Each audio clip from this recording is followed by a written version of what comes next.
Good evening, ladies and gentlemen out there in YouTube land. I am Deleted Scenes, human being, American, and YouTube Ronin. And I would like to welcome you to the other side of midnight.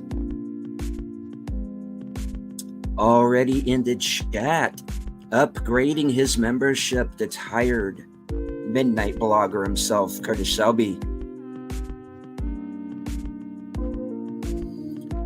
Friend of the channel member JPRPH1. Putin's cat wondering why the show hasn't started yet an hour before the show starts.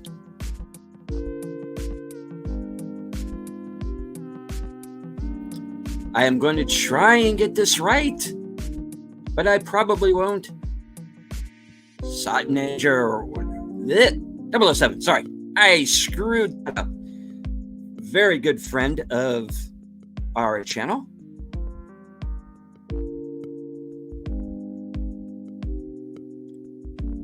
All right.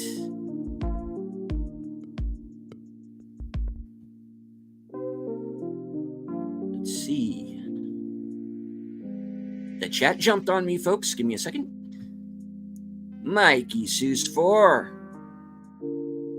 Hello to everyone just popping by. Mark Malnikoff, who is claiming first place? You win a cookie. What do you mean I don't have cookies? I can't do a show without cookies. What the hell? This is not right. This is an outrage.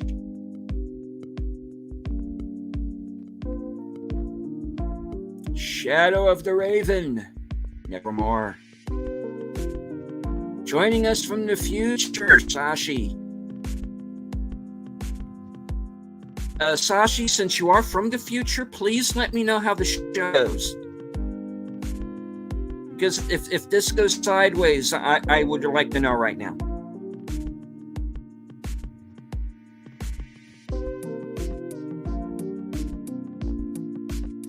Darth Plato in the house.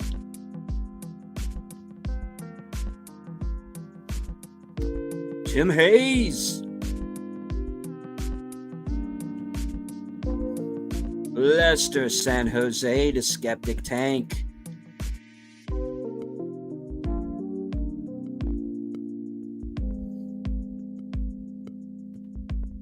Well, I try not to let the show go sideways, but all right, folks, let's just be honest. It's me.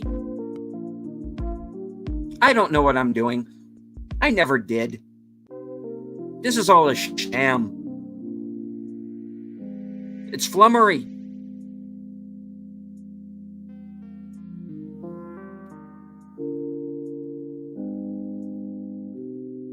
I should probably start the show. Believe it or not, I have guests.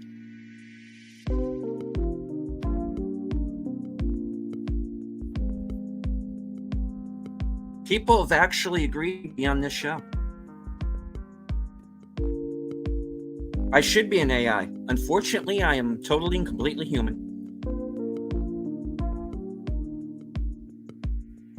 But we will crush all of you. We will be your overlords.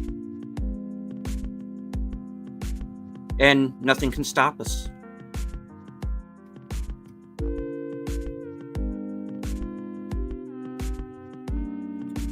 Faithful Blue Wrench, the bird woman of YouTube. Watch out for her channel, Fluff Tick Productions. Connie Cleary. Heidi-ho!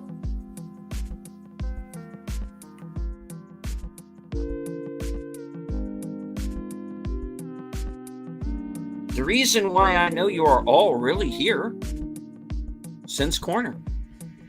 Hello. Glad to be back. It's been a bit. E of the smoldering new avatar, Netters Network. Good evening, everyone. And some random Italian guy that agreed to be on the show. Let's face it, the real reason this stream usually goes sideways. That's why I consider it to be an act of charity whenever you have me on as a guest. Nothing can stop then. Pulls out plug. Yes. Can't stop the signal. Or at least that's what they said on Firefly. Firefly, the show that if the number of people who claimed they watched it actually did, it would still be on. Right. And hello to Matanui.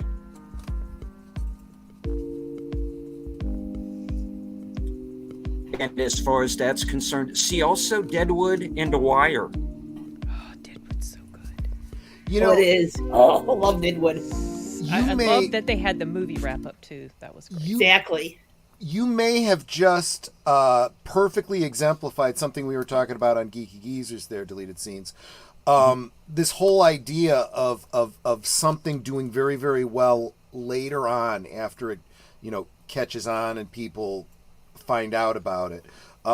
Firefly was a great example. I had never seen the show, and it was on and canceled and gone before I ever even heard about it. Same. The movie then came out, and the fans were pleased because it was resolution for them. And then I had a buddy invite me over to play the role-playing game. He was going to be he was invited by the publishing company that put out the role-playing game. Asked him to demonstrate the game at, I don't know if it was Gen Con or something like that, and so he wanted to play test it, brought me into it, and I'm like, I don't know it. And he's like, well, that's the whole idea. People playing the game may not have ever seen the show. And then they set me up to play Mal Reynolds. And I'm like, you put me in the main role of something I've never seen before. He said, don't worry, you'll be fine. And the funny thing was, I got what the idea of the game was, or the story, or whatever you want to call it. And I was dropping lines, and one of the other characters was like, no, wait, that's my line. And I'm like, what do you mean? He goes, you said you haven't seen the show. How do you know the lines from the show? I'm like, I wasn't quoting Firefly. I was quoting Blake 7. Only to find out that a lot of the lines from Firefly were inspired by Blake 7. That's how well I caught on to what the shtick was. So I'm like, the next day I said, I'm going to watch this show now. Yeah, I caught the references between both of them a long time ago. Yep. You see, here's the thing. I never saw Blake 7. So... Well, you have no excuse because it is on not Netflix. Oh, it may be on Netflix. I have no idea. It's on YouTube for free. Yeah. Definitely should be watching it, yes. Right on. It's totally worth watching. Yep. I've heard, yeah. My favorite line is, now, you can luxuriate in a nice jail cell, but if your hand touches metal, I swear by my pretty floral bonnet, I will end you. Yep, that's Firefly, not Blake 7, just right. So everyone's clear. Floral bonnet. Blake 7. Okay. Firefly is also strongly inspired by the Killer Angels, a novel about the Civil War, which was to the movie Gettysburg. Oh, yeah, absolutely. Yeah, that's yeah, in there, too. I can see some parallels, yeah.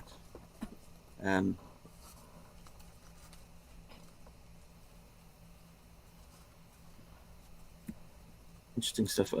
Firefly line incoming. Someone never tries to kill you, you kill them right back. Yeah. You walk around calling yourself captain, but I think deep down you're still just a sergeant. Yeah.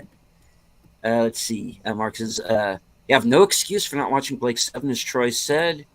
Was great back in the day and relevant today. Absolutely. Philo weighs 23 kilos. Yeah.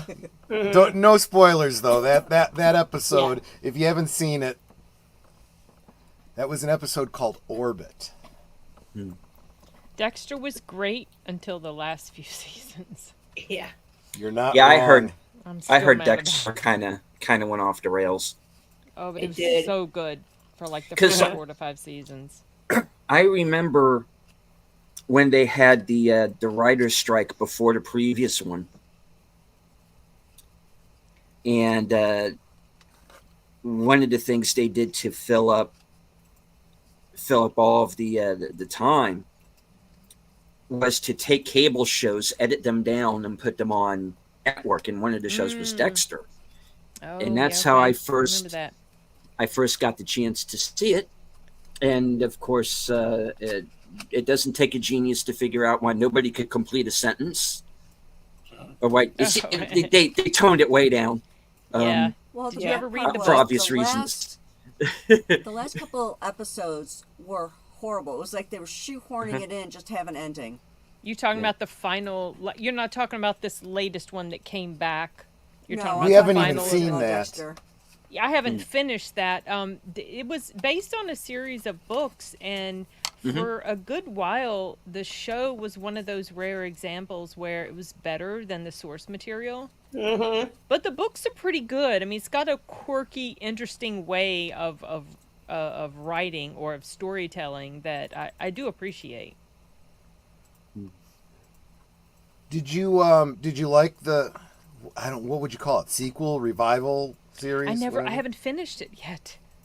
Well, I mean, what you've seen of it, did you like? It's okay. The magic's not there, like it was in the first few seasons of the original run. So Sure. it just doesn't feel the same. Well, the Right? one, yeah. Well, the one that episode of Dexter that I remember watching with my dad, and the killer. Well, he chucks a severed head at him because he's following the killer. Ah, yes. The The Ice Truck guy Killer. chucks the severed Season head at him. 1. Yeah, it Season is. one. Yeah. That's what the And I first went, book was based on. And I don't want to spoil anything, but I think that was the guy. Yeah. It was. But yeah, I do.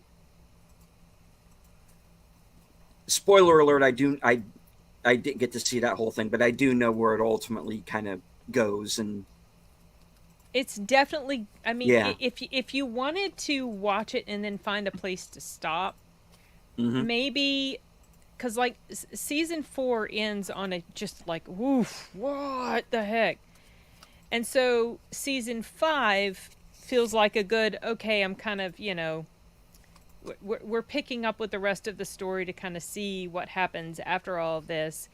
Season 6 was okay, but that was kind of like the beginning of the weakening. And then I can't remember, there might have been a 7 and an 8, and especially 8, it started off okay, but it was just like it could not. So I try to forget those last few seasons exist, and in my mind, it's like seasons 1 through 5. Yeah, I'm with you on that one, Sin. Oh, so disappointing. oh, curse your sudden yet inevitable betrayal. Yes.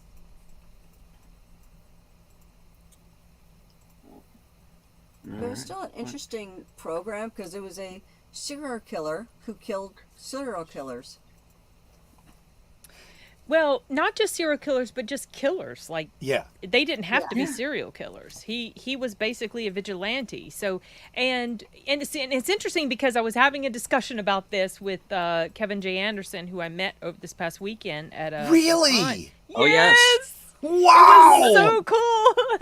And you know what? I honestly I met him the first night I was there, and I didn't know who he was. I knew of his work. Like I knew of like these Star Wars books and Yeah. the Dune books and stuff. And so I met him, and he informed me I was going to be on a panel with him on Sunday, and I was immediately freaked out because I've never been on a panel before. But anyway, so we visited all throughout the weekend. We had discussions. I mean, on Sunday night, we went out to eat to like a Japanese restaurant, Jeff and Kevin and his wife and Matt Denneman and I. And we had to get in my vehicle and drive across the road because Kevin's wife, her back bothers her a lot, so she couldn't walk like a half a mile. It would be too painful. Sure. And we're getting in the vehicle, and I'm just like, please don't wreck this car. I have Kevin J. Anderson in the Yeah.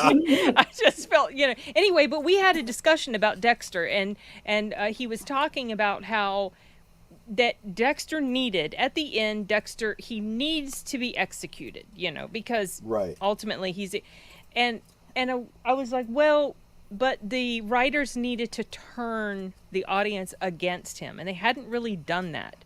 Like, Right. you need to have an example of him going, like, okay, someone was mean to the mailman, so Dexter's going to kill him. You Right. need to give us an example of him going way overboard, because I wanted him to have a happy ending.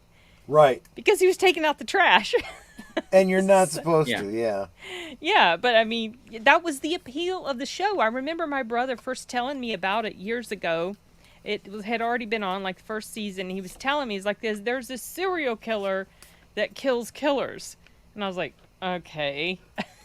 But I also realized So good. how mind warping this series was. Because you're right, you are rooting for the serial killer. Mm-hmm. It got so bad that I was almost rooting for him and his sister to get together when that whole storyline started. I'm like, these kids deserve to be happy. Wait a minute, they're brother and sister. What am I talking about? Yeah, well, I mean, not by blood, but still, No. the thought of it was a little disturbing. Right. But that whole storyline, what they did with that was like, what the hell? They have never even hinted at anything like that. Now, all of a sudden, they just dropped this thing. Oh, she's in love with it. What?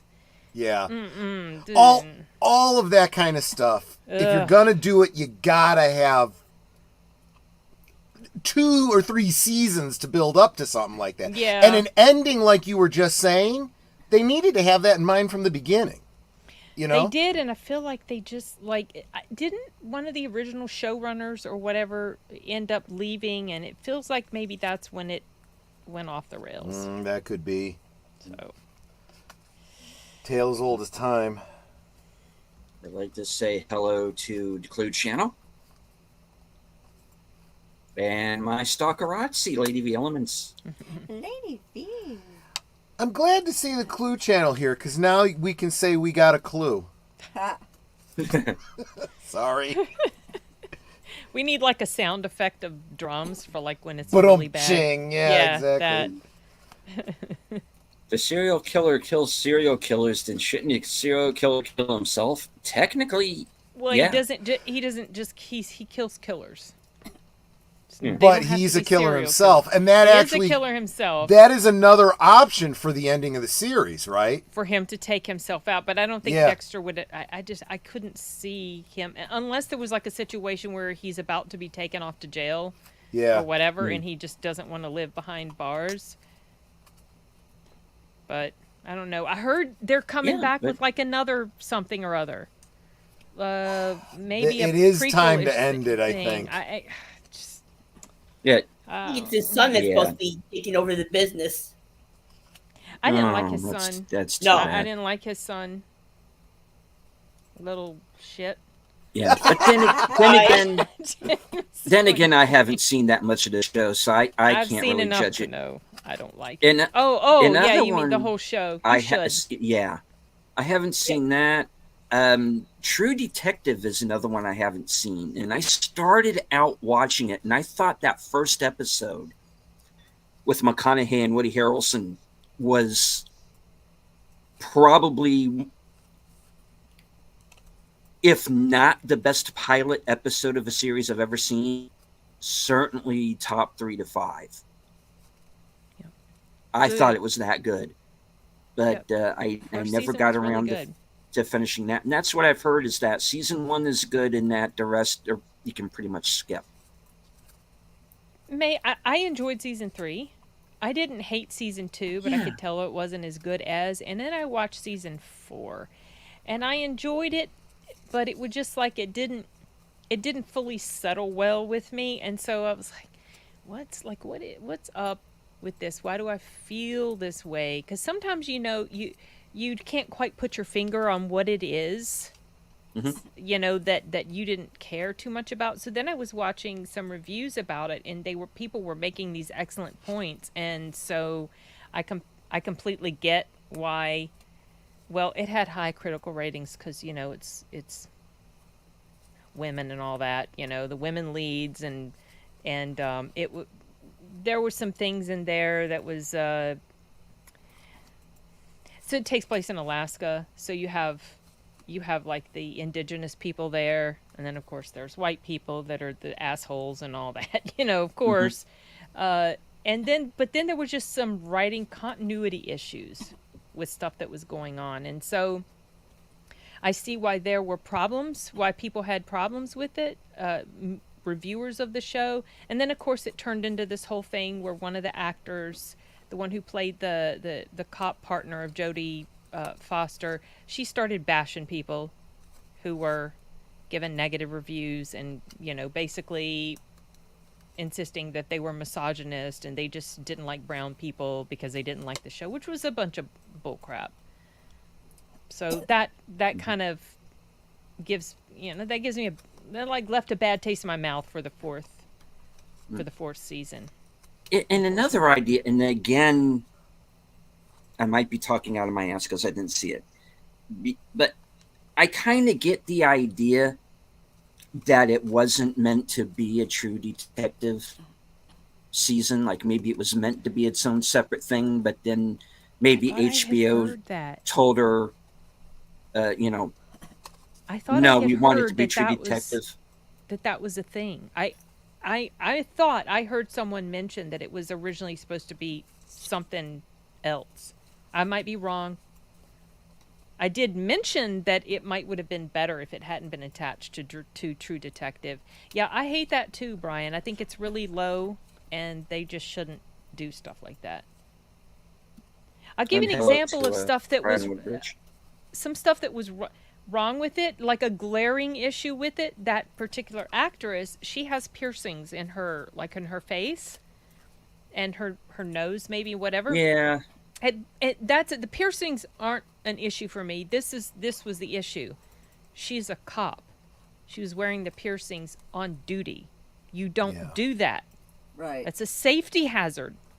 But they were just like, she just was flouncing around as a cop wearing these piercings, getting in fights, and it's like, how did she not break a tooth when someone punched her in the face with these piercings? Like stupid stuff like that. And it makes you wonder if the actress herself insisted that she be allowed to wear these, because she does wear them. And I can guarantee you that a cop gets into a fight with a gangbanger, those piercings are getting ripped out. Oh, yep. Exactly. Yeah, that's the exactly. Idea. Yeah. Well, that just shows that writers don't know how to write. Some of them showrunners don't know how to show run. Yeah, like anyone. Let's see. Clue Channel had a couple of questions here that I want to. Damn, why does this keep jumping on me? Damn it, chat, stay still. Let me see. Okay. This is your stream. Yes. I am the creator of this mess, and he takes full responsibility. I do. I got the idea in my head of doing something along the lines of like coast to coast. I mean, obviously, I don't cover the same subjects, but I wanted to do something that was kind of along those lines. And originally, the show was kind of an all-nighter, a little bit more. I don't want to say political leaning, but I wasn't afraid to take it there at first, and then I kind of decided, I don't really want to do that, and I wanted to make it more of a chill stream. So, occasionally we do go into, certain subjects that YouTube probably wouldn't want us to necessarily, but this is mostly just a fun one. And it's not an all-nighter anymore because I don't want to fall asleep in the middle of my own show. So, which I did, and nobody noticed, and my guest just kept talking. It's like a 5-hour episode. You can Oh wow. check it out if you dare. Did you wake up in time to turn it off at least? Oh yeah, eventually, yeah. But I think Okay. I think I was probably out for like the better part of an hour. Oh, my gosh. goodness. But the good news was Gary Kissel and Stephen Ransom, and if you get the two of them together, they'll just like go, So it's like They just carried it for you. yeah, they carried it, yeah, and so that's funny. how that happened. But yeah, Clue's other question was: Is New Hollywood making films and TV just so they can have an opportunity to call people on nest and foe? Yeah, some. With some It of them, feels yeah, that way sometimes. that is exactly what some are trying to do, and I don't want to like blanket statement say it's everybody in Hollywood, because I know it's not, because I've talked I've kind of communicated back and forth to a couple of people who I know are not down with that, and they've so it's not everybody, but these Or if they just I don't- they write crap stuff, and then when Yeah. people criticize it because it's crap, they hide behind those accusations as some Yeah. sort of shield to They protect their can't- crap writing. they can't take the criticism because they've lived these hermetically sealed lives, and they've been spoiled. And this is, when it comes to my generation, this is the one thing my generation did wrong. We spoiled our kids.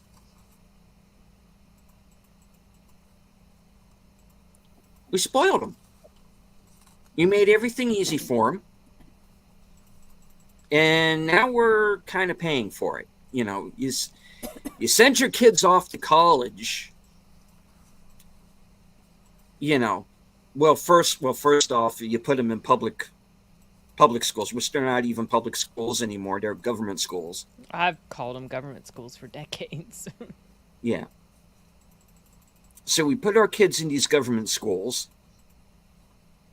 and then send them off to college, which is, where all the professors are like these 60s radicals who, think Vietnam is still happening. And I don't know, man. It's just, I don't recognize my country anymore. I don't recognize my neighborhood. I don't recognize anything out of Hollywood. It's just like and even if you got to be careful what books you read. You can't go to a bookstore anymore and just pick out something that looks interesting. You gotta kind of read between the lines, and because there's a lot of woke shit in books too these days. There's a reason why I don't read Don Winslow. There's a reason why I don't read Stephen King anymore.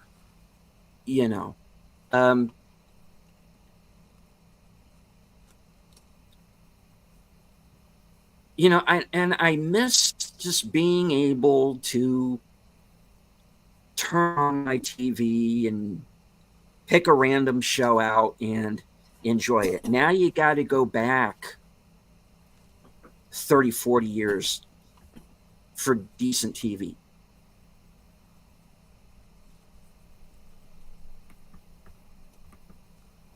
Because the thing you got to understand about Hollywood was they always had what I refer to as the old school liberalism. It was always there. All the people that got accused of being communists, guess what? They were communists. Mm-hmm. They were. Just be honest. They were.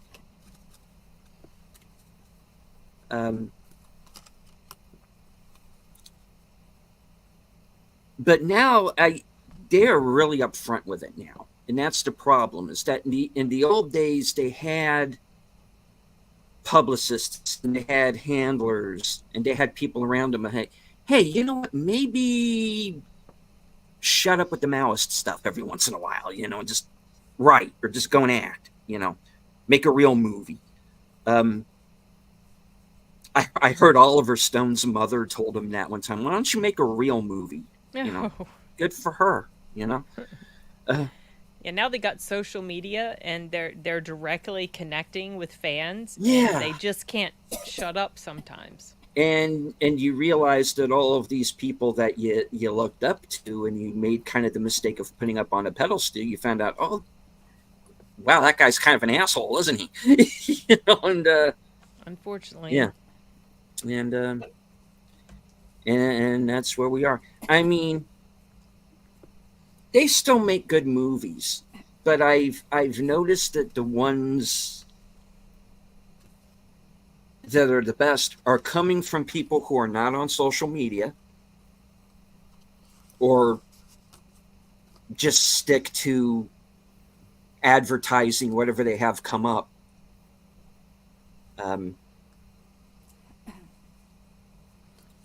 Here's a good example. Kyle Edward Ball, the guy who directed Skinamarink. No. Wrote it, directed it, probably catered it,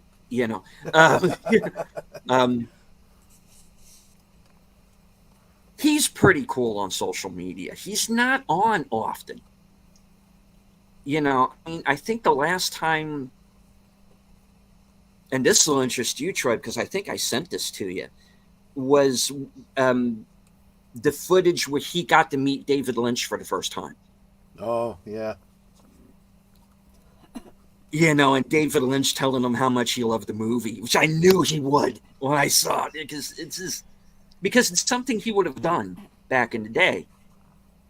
Because my review for Skinamarink was basically if David Lynch made Paranormal Activity. It would be that movie. So there are people out there who, despite whatever their politics might be, who don't talk about anything political. Yeah. They just want to talk about the whatever movie they're doing. They don't make a big show out of being gay or anything. Or their political they just talk. feelings or whatever. Yeah. And then, But those are the people I tend to gravitate to. You also pointed out, that these are Maoists, right? That's what they really are. And that's what, you talk about the universities, the government schools, they're churning out little Maoists. The schools, the public schools have been infiltrated by these people to turn them into, meat grinders putting out Maoist sausages. And they're learning the techniques that were used during the Cultural Revolution. Accuse people of things that everyone will hate them for, that can't be proven or disproven. Whatever the thing is now. Back in the day, it might have been homosexuality or whatever. Nowadays, it's being an istinophobe. Whatever you have to do will discredit them, and you can hide behind that. They've learned their lesson well, apparently.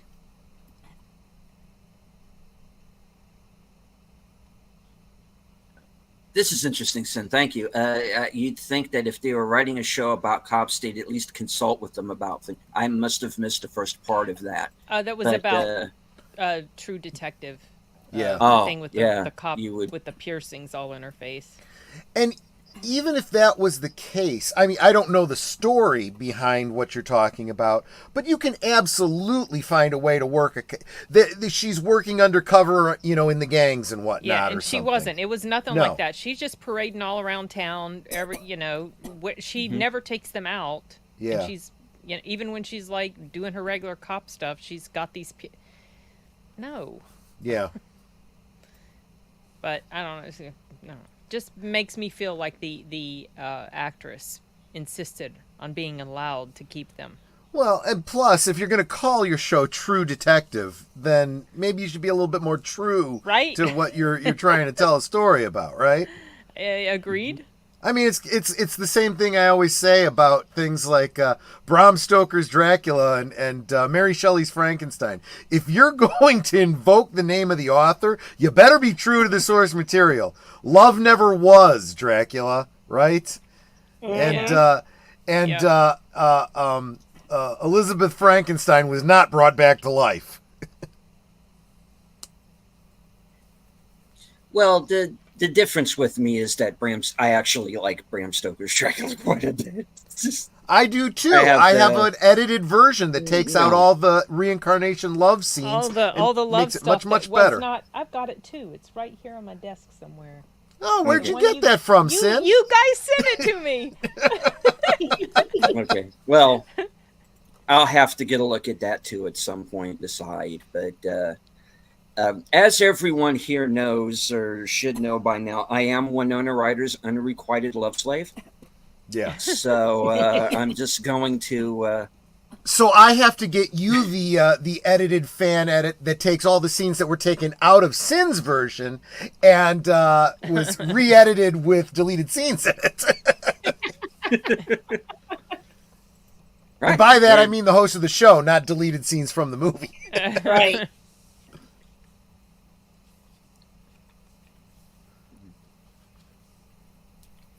I let the chat jump on me here, so I'm kind of Trying going to catch backwards a bit. Disconnected writers living in Hollywood don't know how the world works. Yeah, Critical That's Drinkers very true. talked Oh, about so- that a number of times. That is very, very true. Mm-hmm. Like in The Punisher, where they pulled his piercings out with pliers. Yeah. That is an interesting connection I never made before, Tim Hayes. And I have Frankenstein Unbound sitting right on the shelf, right next to it, too. It's funny. Let me get to that. Oh, yeah, Sashi, absolutely. Francis Ford Coppola was ripping Corman's Frankenstein Unbound by. Ripping it off. Yeah. Well, that's fine, but if you're going to call your film Mary Shelley's Frankenstein, the only one you should be ripping off is Mary Shelley. He didn't call it, Corman's Frankenstein. Yeah, but Coppola didn't do that Frankenstein. That was Branagh, I thought. No, I knew what you meant, Tim. Okay. Yeah, Francis Ford Coppola was Dracula. But Coppola was Dracula, yeah. Uh-huh.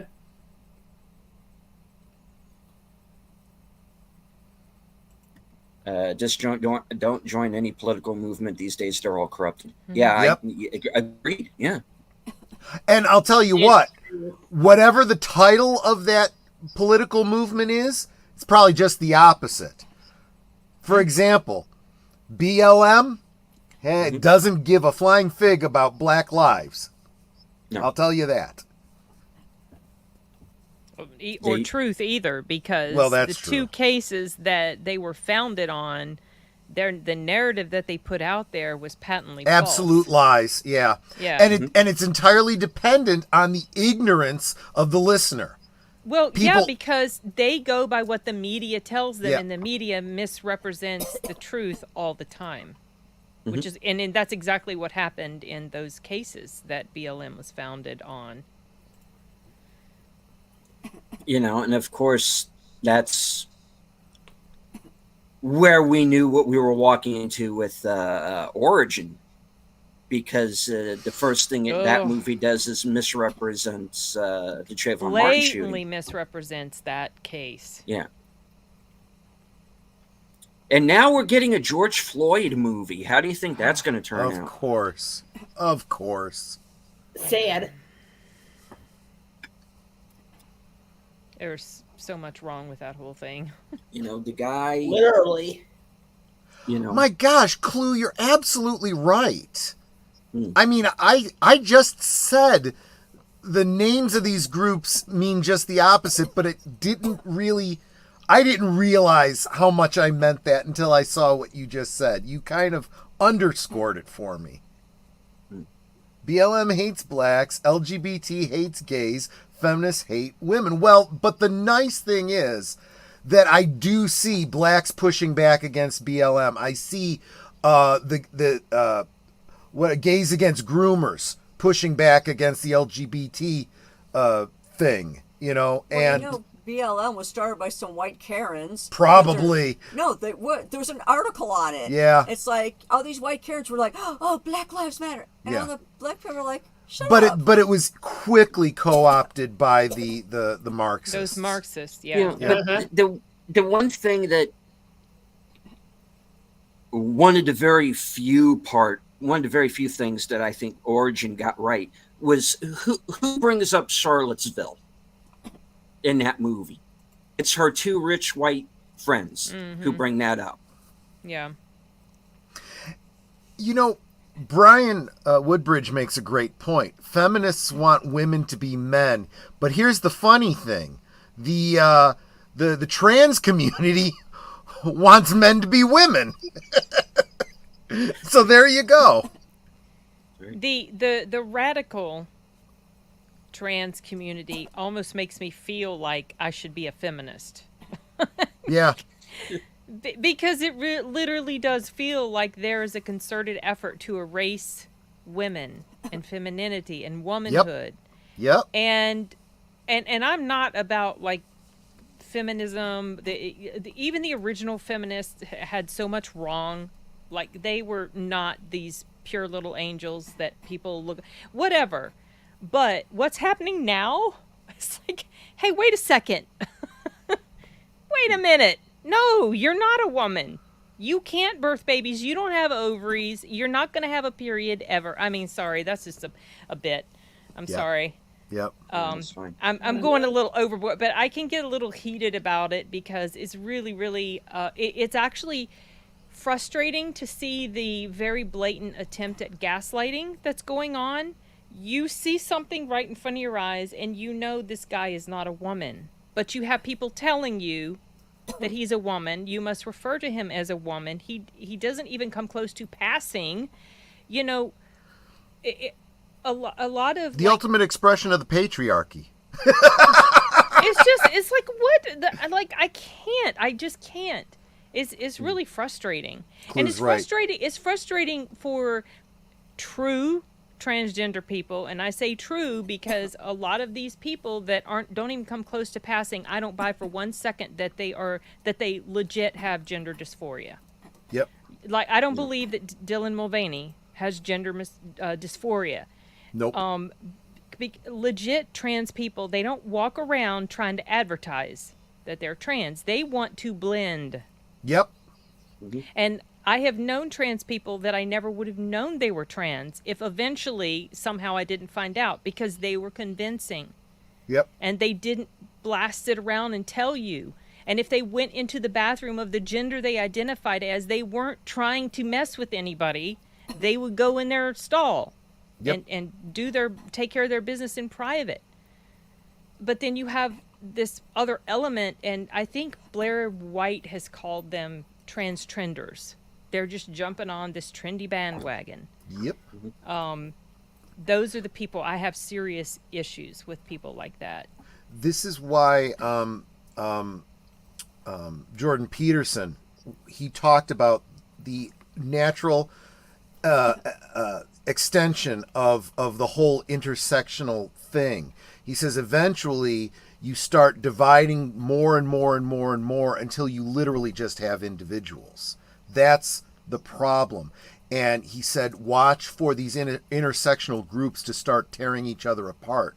And sure enough, you see it happening all the time. Yeah. But going back to what you were saying about the history of feminism, I think I saw somebody surmise it very, very well when they started talking about this concept of different waves or stages of feminism. The first wave feminists wanted suffrage. The second wave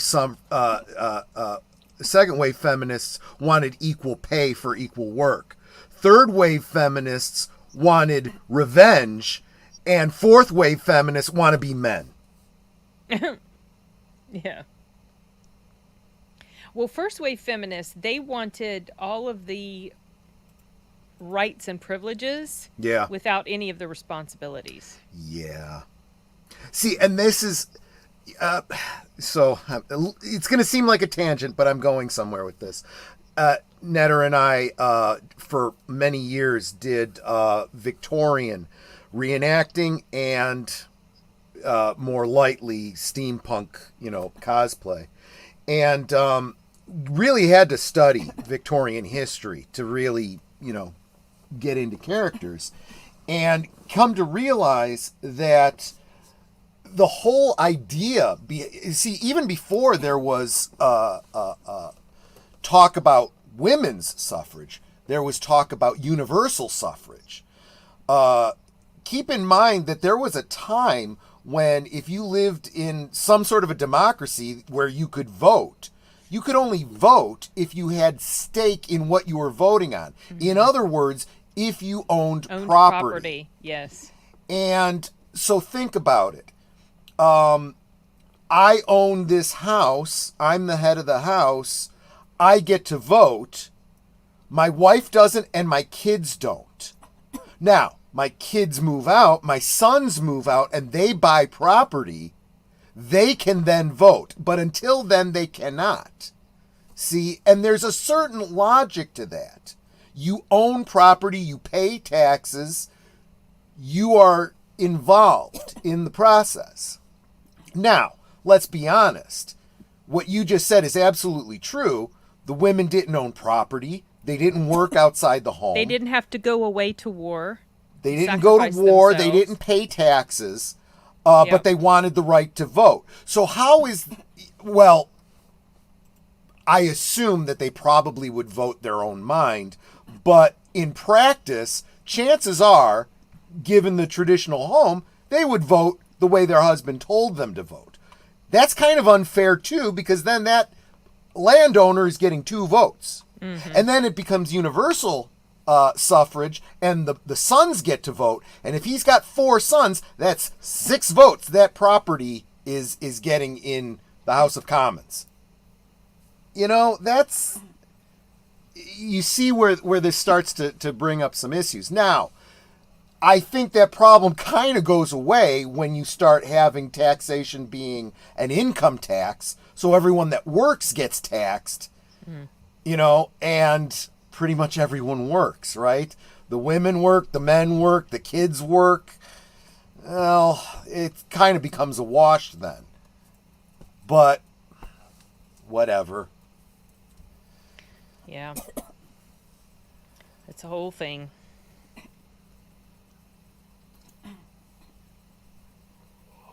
Yes, that was us not getting political, folks. I know, right?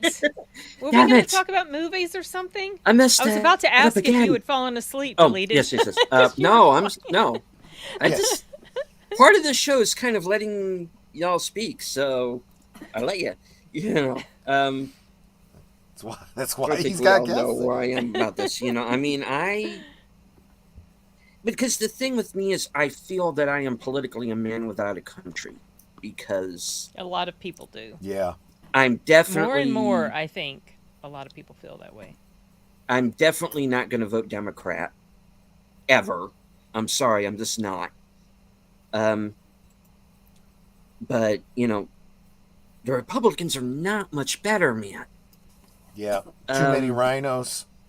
Yeah, entirely too many. And I've said it before. It's no longer Democrat versus Republican. It's populist versus status, and there just aren't enough populists anymore. Although I've noticed there's a lot of people that I would consider to be populists leaving the Democratic Party.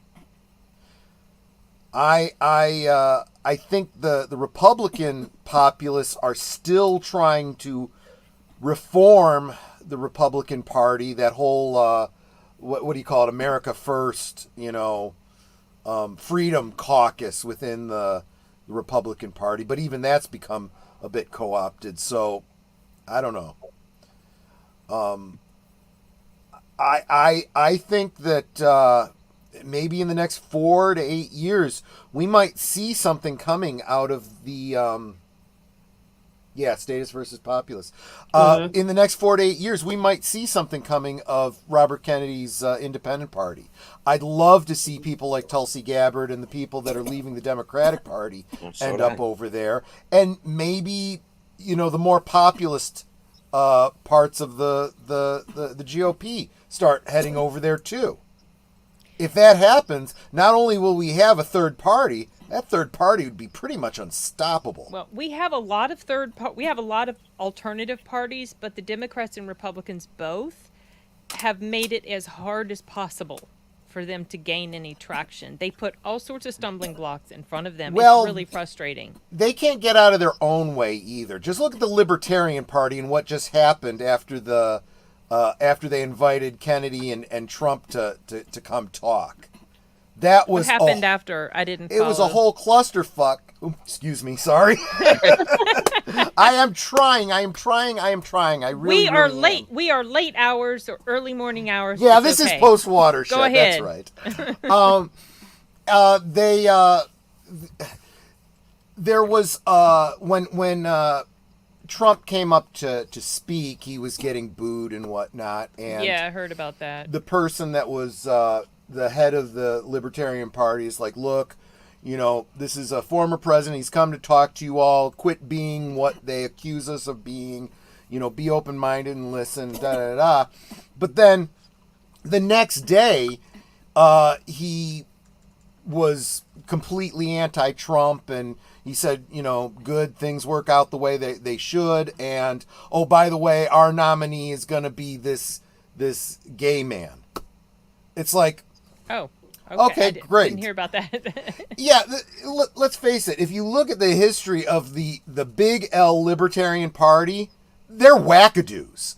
That party, in quotes, has no leadership. I mean, I guess it's the insane extension of libertarianism. No rules, do whatever you want, and it's just a freaking mess, like herding cats. Yeah, because so many libertarians have vastly different ideas about what true libertarianism is. Yeah. Most of them are actually anarchists. A lot of them are, for sure, yeah. And that's never going to win any majority in any state, let alone. And see, this is the problem with getting a third party together. You have to win an election to be viable. And so far, we haven't had one that actually can win an election. Yeah, maybe one of these days we'll do a right. Mexico and end up, smashing that. Yeah. And having an actual alternative. I do want to say hello to Dadman Walking, who's just joined us. And hopefully Mrs. Dadman, who's, I'm hoping, listening in. Hello. Tim brings up an interesting point, because I've run into this myself. The third parties just don't work. I registered as independent, but I was told by the county voter register person if I kept doing that, my vote wouldn't count because I was only voting for Republicans.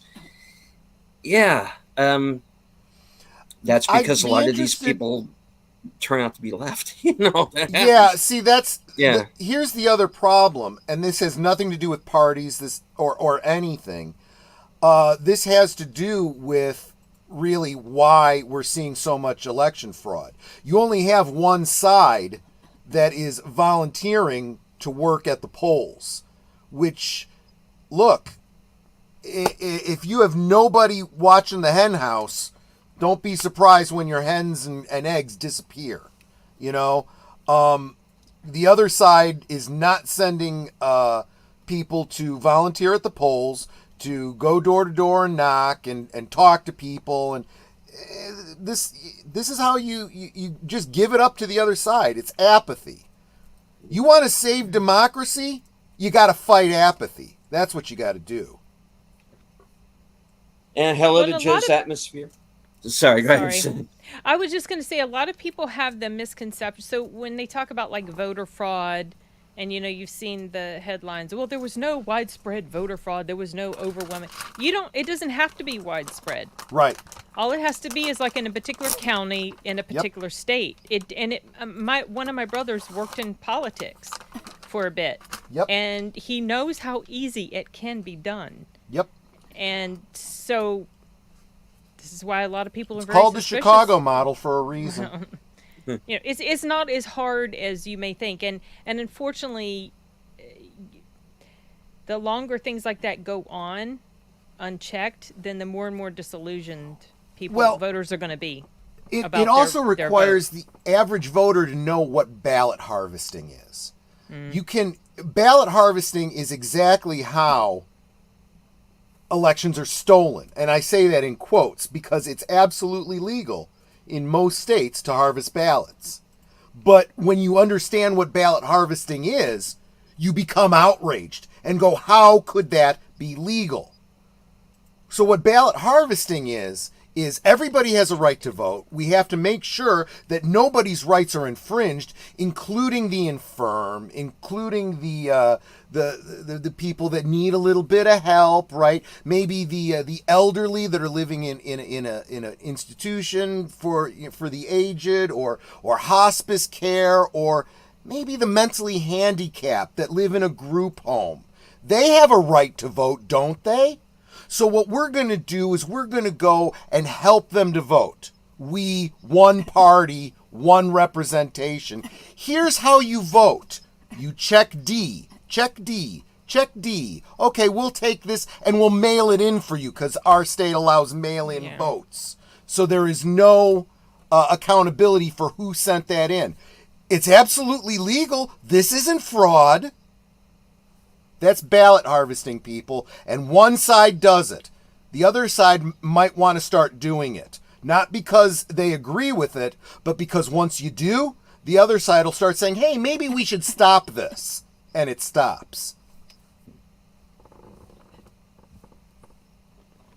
Well, Joe's Atmosphere asked, we're up late talking politics? Well, yes. Believe it or not, we started out talking about Firefly, and now we're on voters' rights. Okay.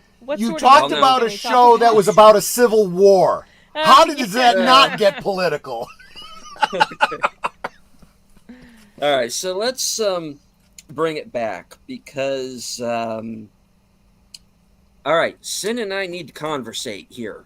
All right, because we both recently saw a little movie you may or may not have heard of called In a Violent Nature.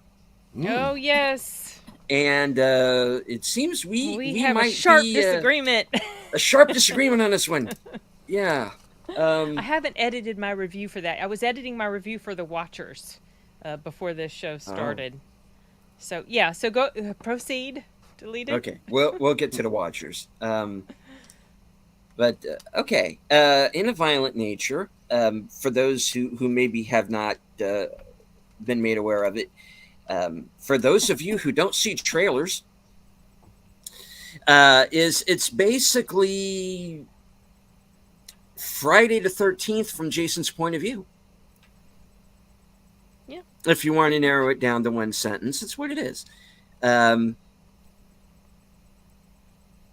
Look, just give Johnny his fucking locket back and he'll go away. I mean, is this so difficult? Why are you people continuing to make this difficult? Why are you questioning the mission? So anyway, yeah. So you have this. Mass murderer, I guess you could say, who has his reasons. He gets killed. A locket is taken from his grave site. He reanimates, and hilarity ensues. You know.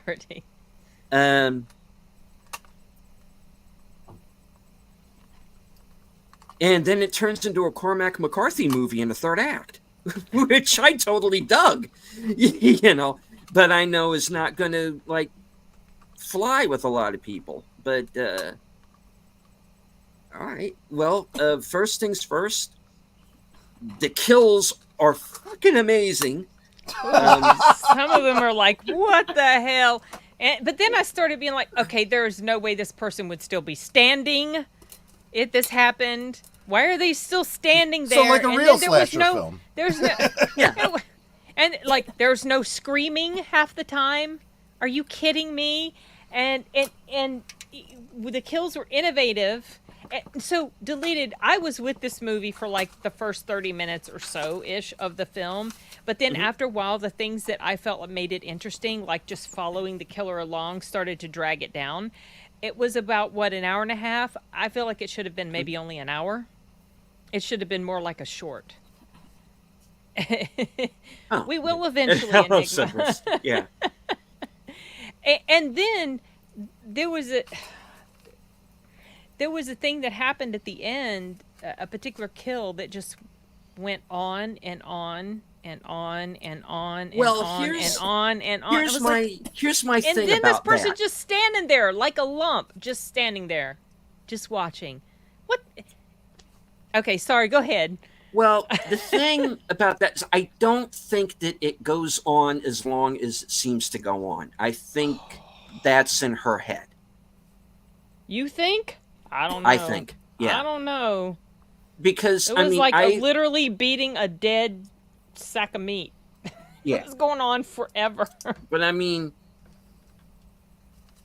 I know the sound effect of that goes on for, I agree, too long. That's why I think that's still going on in her head, because she's still hearing that sound because she's so Well, like as she runs away, freaked out. Yeah, she's hearing Yeah. it as she runs away, but I got the feeling she was really standing there that long. Oh, and then like one of the kills, this chick stops at the edge of like a hill. It's not a cliff. She could have run down the hill. She just stops and then turns around and just waits to be killed. Like, what? This is stupid. Now that kill was really gnarly. What he did with Yeah. her. Holy cow. The effects were great. The yoga kill, as it's called. Oh, Yeah. Is that what it's called? Oh boy. Okay. Yeah. It was something else. If this is not for the faint of heart, I have seen No. a lot of I've seen a lot of slasher movies. So it didn't necessarily bother me, but that particular kill was really good. Oh, the other kill with the log splitter. Yeah, that's the one. That's the one where I was going. I It was understand. like, okay, you're just doing this now just for the grossness factor. I was getting a little agitated by that. That point. was the one that I think went on too long. Yeah. Because that was. Now I understand specifically why the killer wants to take out that particular person. I get it. It's just that okay, The why history. are you? There's history there. Yeah. Yeah.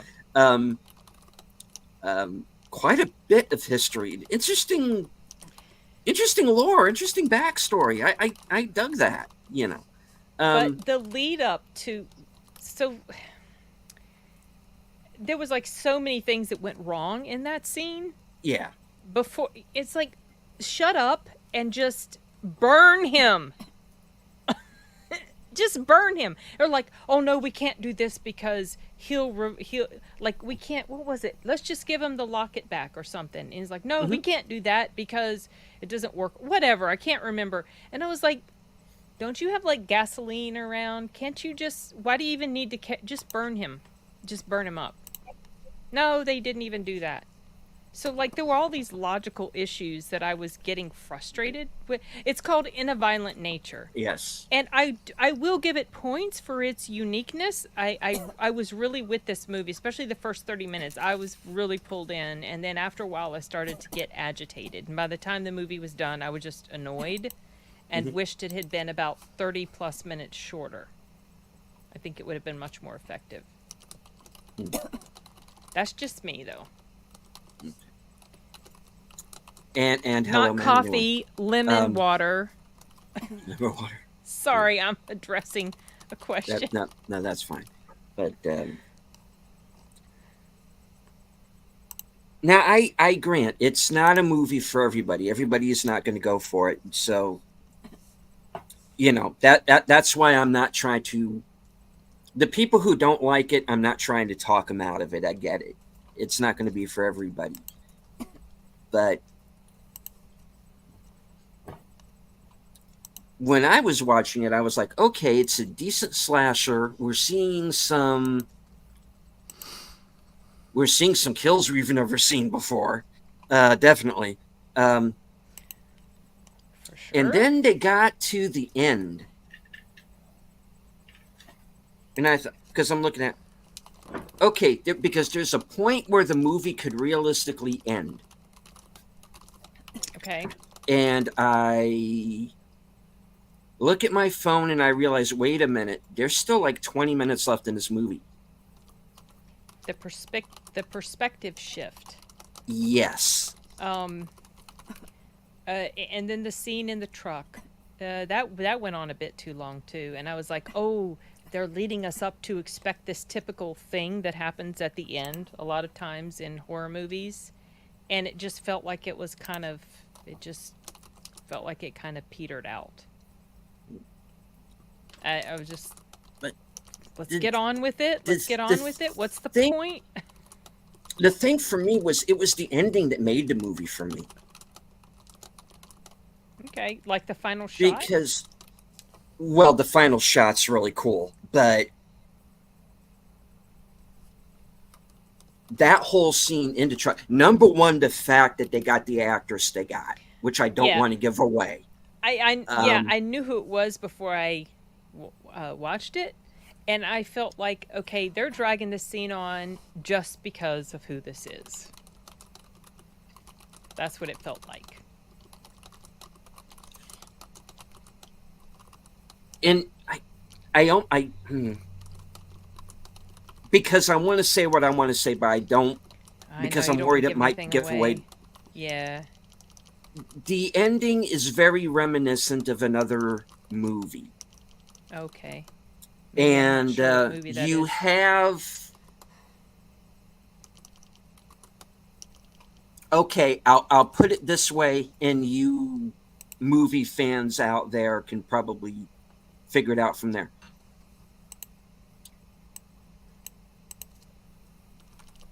There's a Cousin Ellis character. Can you put in the private chat, because I don't know, maybe I've not seen this movie you're referring to, or I'm just completely blanking out on who you're talking about. There is another movie where the movie could logically end,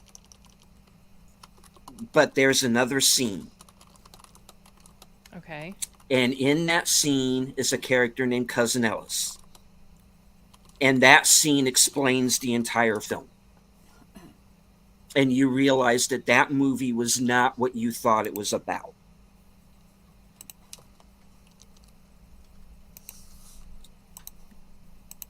And I'm going to put it in the private chat. Yeah, I'm trying to figure out but who. That you're was. That's what the final scene in A Violent Nature reminded me of this movie. And then the guy, oh, now I get what they're trying to say. This is a slasher movie that actually has something to say about nature and violence in our animal side and kind of guarding your own territory and whatnot.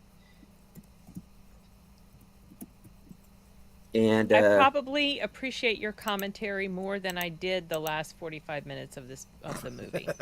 Oh. You just summed up why we watch the YouTubers we watch. Well, I was having a discussion on Sound Booth Theater, and we were talking about the movie Zardoz, because that was one of the movies, the Sean Connery movie with the god-awful wardrobe. I hated that movie, and one of my coworkers at Sound Booth, he loved it, and he had this excellent rundown and explanation for what it stood for, the symbolism and all this. And I appreciated that so much. Just like, I wish I could have watched and listened to that instead of that stupid movie. So I kind of feel the same way after this discussion. Okay.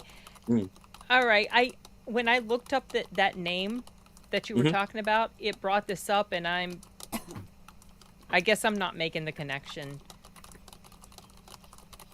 No, absolutely not, Enigma. Maybe we can. Maybe we can. Oh, I hated that movie so much. Even though I got what it was standing for. Maybe we can talk about it at some point. You can or if you do a review. Well, I don't know if you want to do like a spoiler review or something and go into detail. Because I'm curious at these connections you're making. Yeah, I'd kind of like to. Okay.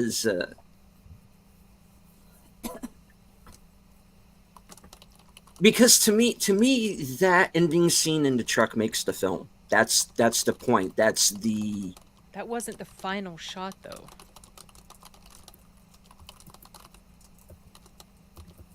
No. Like I guess I got the messaging of that whole discussion in the truck.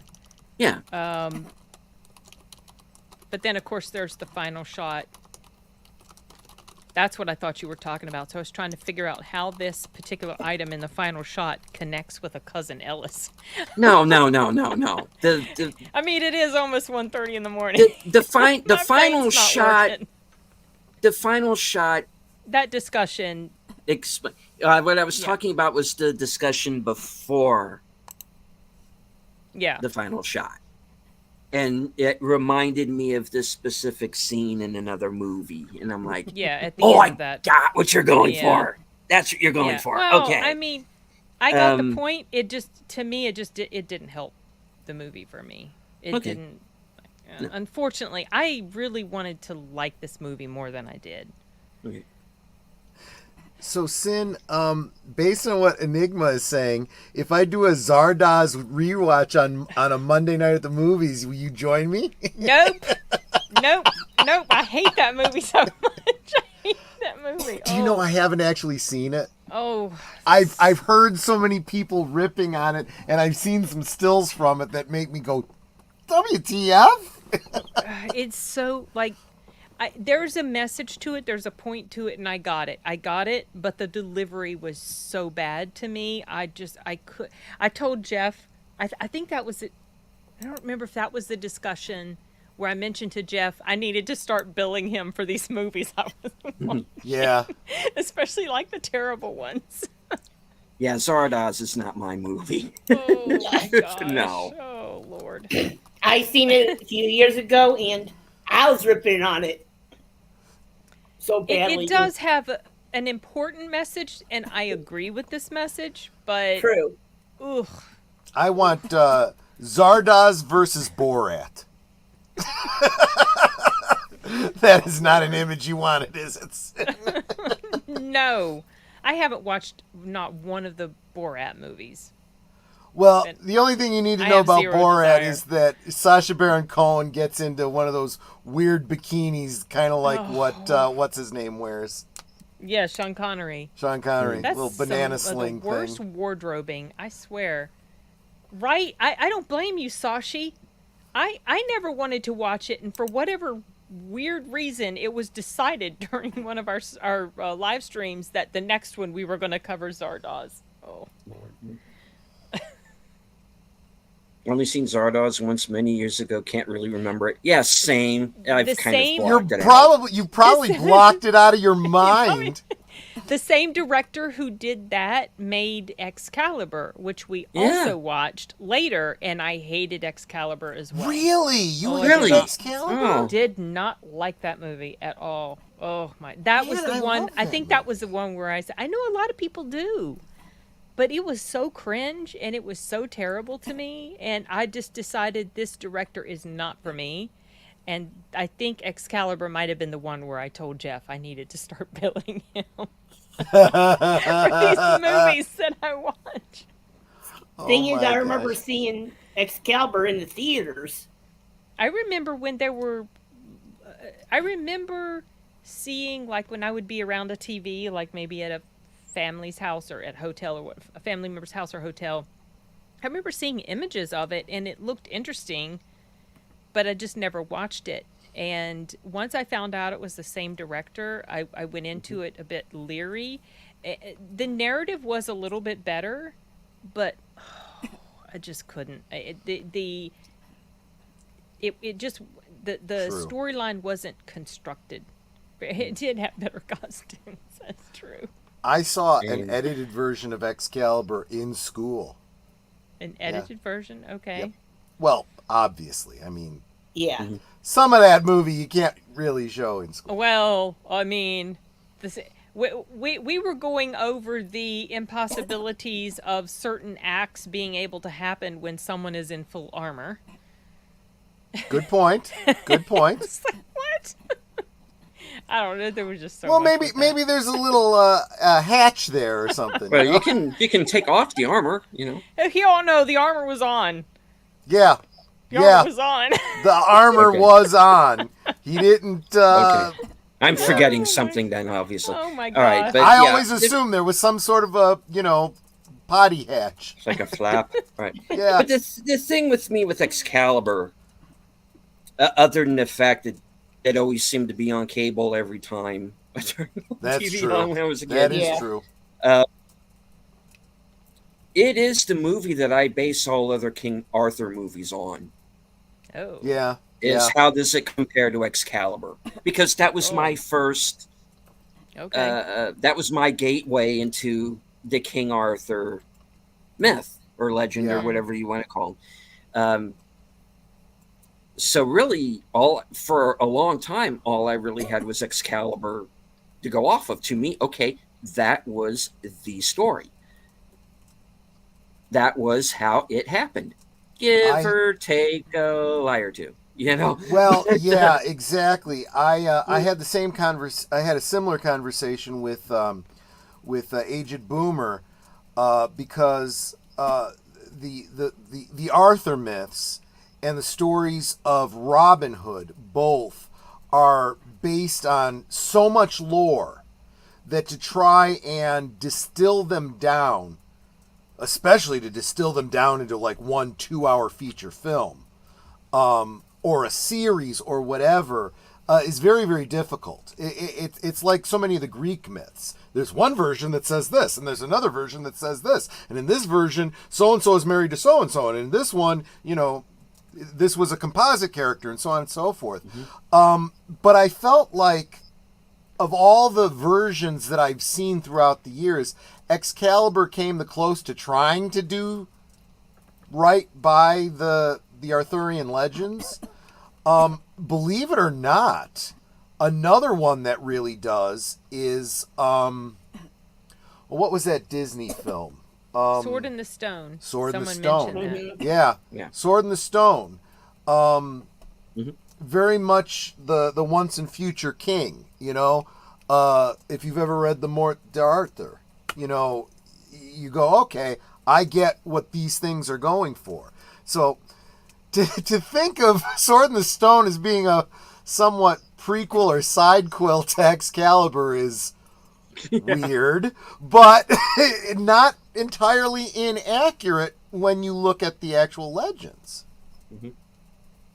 I would rather have watched that one. It was like they took all the Arthurian legends and storylines and they just smushed them all together. They kind of did, yeah. And it like all of a sudden we're here and there was no good transition between them. Yeah. And the acting was so melodramatic and ridiculous. The very start of it where the guy, he just had to have the woman.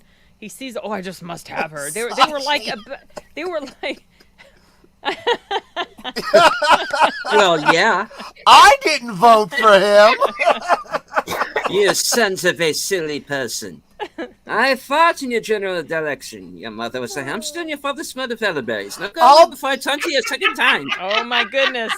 If you just focus on the British French aspect, yes, Monty Python had that on straight. They got that part right. Yes. Arthur's Legend. We already have one, you see. What? I told them we already have one.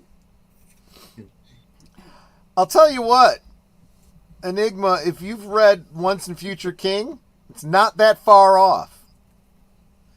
You kind of wonder if maybe Maybe Merlin was giving Arthur some of those mushrooms or something like that. Unless he turns into a llama, I'm out. Okay. Oh gosh. See, and there, and this is something that something else that Boomer and I were talking about. Some of these stories, these epic legends, don't work well as movies. They work much better as series, either a series of movies or a TV series. You know, he really loves what is that? Robin of Sherwood or whatever, the British series. Yeah, the one with Sean from the Connery's 80s? son. Yeah. Yeah. Yeah, I know what you're talking about. I've never seen it myself, but I'm like, that's the kind of thing you need for Arthur too. You know, is to cover the span of it. And the BBC used to be really good at doing series like that. The Jeremy, actually now I don't know if this was BBC or ITV that did the Jeremy Brett Sherlock Holmes. Mm-hmm. That is the quintessential Well, yeah. Conan Doyle's collection he's the in live closest. action form. Yes, absolutely. But yeah, you don't see anything like that. The Tripods was another great one. That took a book series and didn't extrapolate on it or do anything beyond it, just told the story and was done with it. And I'd love to see someone do that with Arthur. I don't want to reimagining. I don't want to know, well, if Arthur was real, this is how it would have been. What if Arthur was a woman? None of that stuff. I just want the actual Arthurian legends. Please, someone in the entertainment industry. Well, I liked the King Arthur film with Clive Owen, I did too.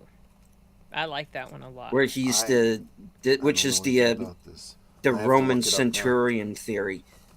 And Guinevere was a woad, Yeah, and Merlin was Good as cast. well. good movie. Yeah, I really enjoyed that. I love the soundtrack to that as well. Oh, I love the soundtrack. So good. But stay away from the PG-13 version because it cuts the guts out of it. See the uncut version. Oh, I don't. It I is don't know if I've The seen the PG-13 cuts the guts out of it? You'd think that would be the R version. yeah. I don't know if I've seen that one. But, Yeah, Oh, you're yeah, probably right, it's- Clue. it's- You're absolutely right. Oh, Oh, yeah, yeah, eventually please- we'll do please something don't. like that. let's see. But they yeah, wouldn't that- change Guinevere, right? They'd probably make her gay. Exactly. Well, exactly right. But she definitely was not gay in the Clive Owen version. No, No, she wasn't. she actively pursues him. When it Funny gets to thing the point- is, in fact, when you see the uncut version, there's a little bit more with them. Yeah, that gets cut complete because in the PG-13 version they don't. But in the uncut version they do. So the one I saw, things are starting, but then there's an interruption because a battle is getting ready to happen. That's what I saw. Yeah, that's probably the PG-13. Okay, all right. Sashi says Arthur as a woman was done in the Japanese series Fate. In DC Comics, Camelot 3000, all of the Arthurian characters are reincarnated, and Lancelot is reincarnated as a woman. Oh. Yeah. It actually was a pretty good series. I think, was it Sir Gawain? Comes back as like an alien. Oh, jeez. Okay.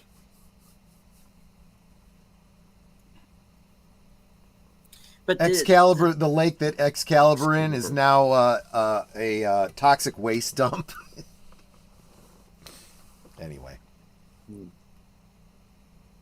Well, in the Clive Owen film, he already has Excalibur from the beginning. There's no Lady of the Lake or anything like that. It's more grounded. Do they even directly mention Excalibur? I don't even remember. He doesn't pull any, sword out of the stone or anything like that. No. It was. I don't remember if he pulls it out of a stone or not. Because there is that whole opening sequence with him as a child. Oh, okay. It's been a few years since I've seen it, so I Yeah. feel like I need to So watch it again. I need to sit down and watch it again too, because like I said, I have what I refer to as the uncut version, but that was Okay. only ever on home video. So the version I'm talking about was never in theaters. I never saw it on the big screen either. I saw it afterwards. No, So I only ever saw it on video. I would have loved to have seen it on the big screen though. Oh, so would I.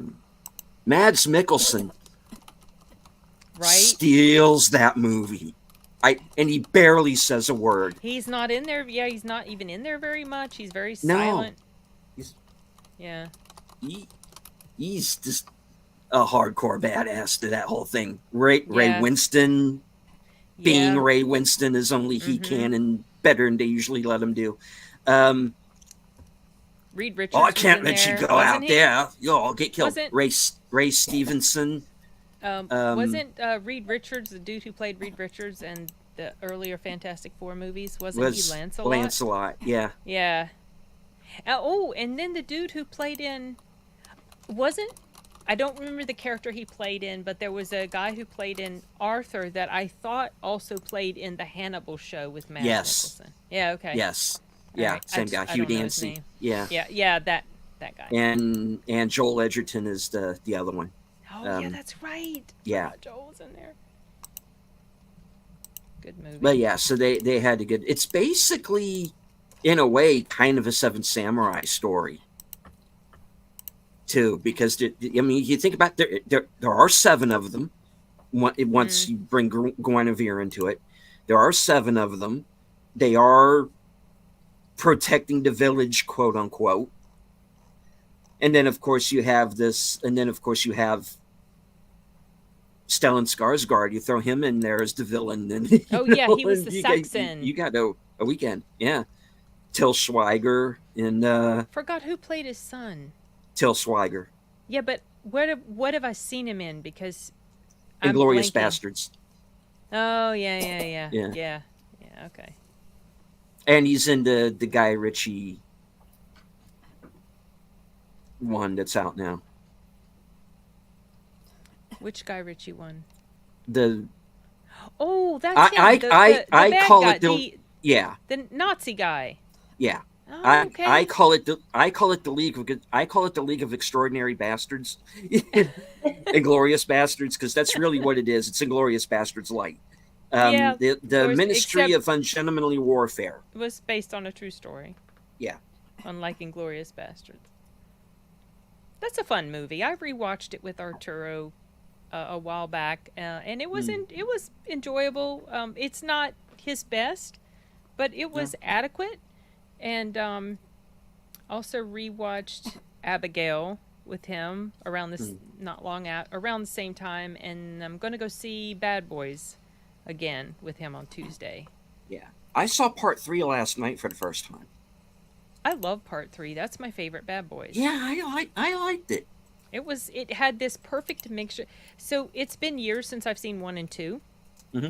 I had that live stream discussion with Polly on Friday. It was a lot of fun, and a lot of most people like the first one the best, but that's not my favorite. That's probably my 3rd favorite. Least favorite is the 2nd one. But Bad Boys 3, that story, that felt like it had the perfect balance of humor and seriousness, Bad Boys 4 it's a bit too goofy in some parts. I mean, still a fun film. I really enjoyed it, but some of the stuff is a bit too goofy and silly. And the second movie just way over the top and ridiculous to me. First movie Yeah. might be one of the more serious ones, but like I said, it has been quite a bit since I've seen it. But yeah, And third hello to movie's Gary Ambrosia. really fun. Hey, Gary. So yeah, I mean they still make good movies, folks. It happens. I'm doing a show in a couple of weeks. That is my best of 2024 so far. And Okay. I've had Like people. midway through the year. I did it last year, and I've had people backstage. You found 10 good movies, and I'm like, yeah, actually, I did. You know, and you might be surprised by a couple of the ones that are in the top 10, but or how high some other movies might be. I know the movie that's currently my number one is not one I was expecting to be number one at this point in the year, but yeah. Okay. Well, I'm curious to see what that list is. Oh yeah. And, Yep. and I'll be surprised if it changes between now and the end of the year. I'm having more trouble figuring out what I'm going to put in my 10 worst than I am in my 10 best, because there's so Really? many worst or mid Oh. movies this year. You could always add some Yeah. honorable mentions. Yeah, I'm probably going to have to. Oh yeah, that's a good movie, Which- Enigma. which That's one? Tom Hardy. Um, The Drop. mhm. That was a good film. I haven't seen it, but I'm aware of it. I think it's based on a book or short story or something. Mhm. Yeah, that's right. It was. Mhm. Yeah, it was. Yeah.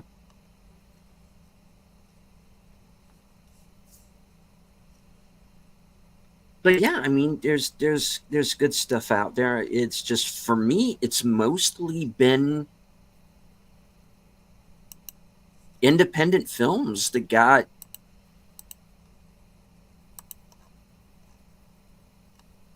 recommended to me, by other people. I mean, our pal Big Al Presents has pointed me in the direction of some good movies. I know I never would have watched Monster Mash if he hadn't brought that movie Oh out. yeah, I've got that And on my to watch list. I had so much fun with that movie. Okay. And just, I need to check that out. Michael Madsen as Dr. Frankenstein. Yeah. Because fucking why not? Because I'm I also yeah, want to check out that other one that you Dr. mentioned. Victor Frankenstein. Yeah, I've got you prisoner. Your father's gonna come by and try to rescue you, which is what I want because it's part of my plan. Where the fuck am I right now? Oh, right. Right, Frankenstein, right. You sure I'm not Mr. Blonde? Where's Quentin? Here. No? I'm being paid for this, right? Okay. It's in my contract. How many days do I have to work on this one? 3. We stopped filming a week ago. Oh, shit. Okay. So you're telling me I can go now? Yeah. All right. Well, thank you for inviting me along. I'm going to do an entire show as Madsen as Dr. as Frankenstein. I can't help it. It's just like, why? But when you see the movie, you're like, well, they couldn't find Eric Roberts, I guess. I don't know. But it's a fun movie. it's basically Taken with Dracula in it. you know, I can't wait to watch this. I'm gonna it's fun as hell. I'm gonna check it out. Fun like the Oh. Monster Squad. That was a fun movie. Yeah, I it's really the like the Monster Monsters. Squad. Only the Monster Squad is actually monsters. Right? Yeah. I'm now I'm kind of wondering if you guys have seen Renfield. I have seen Renfield. I need to see it. Yeah, saw it. What'd you think, Sin?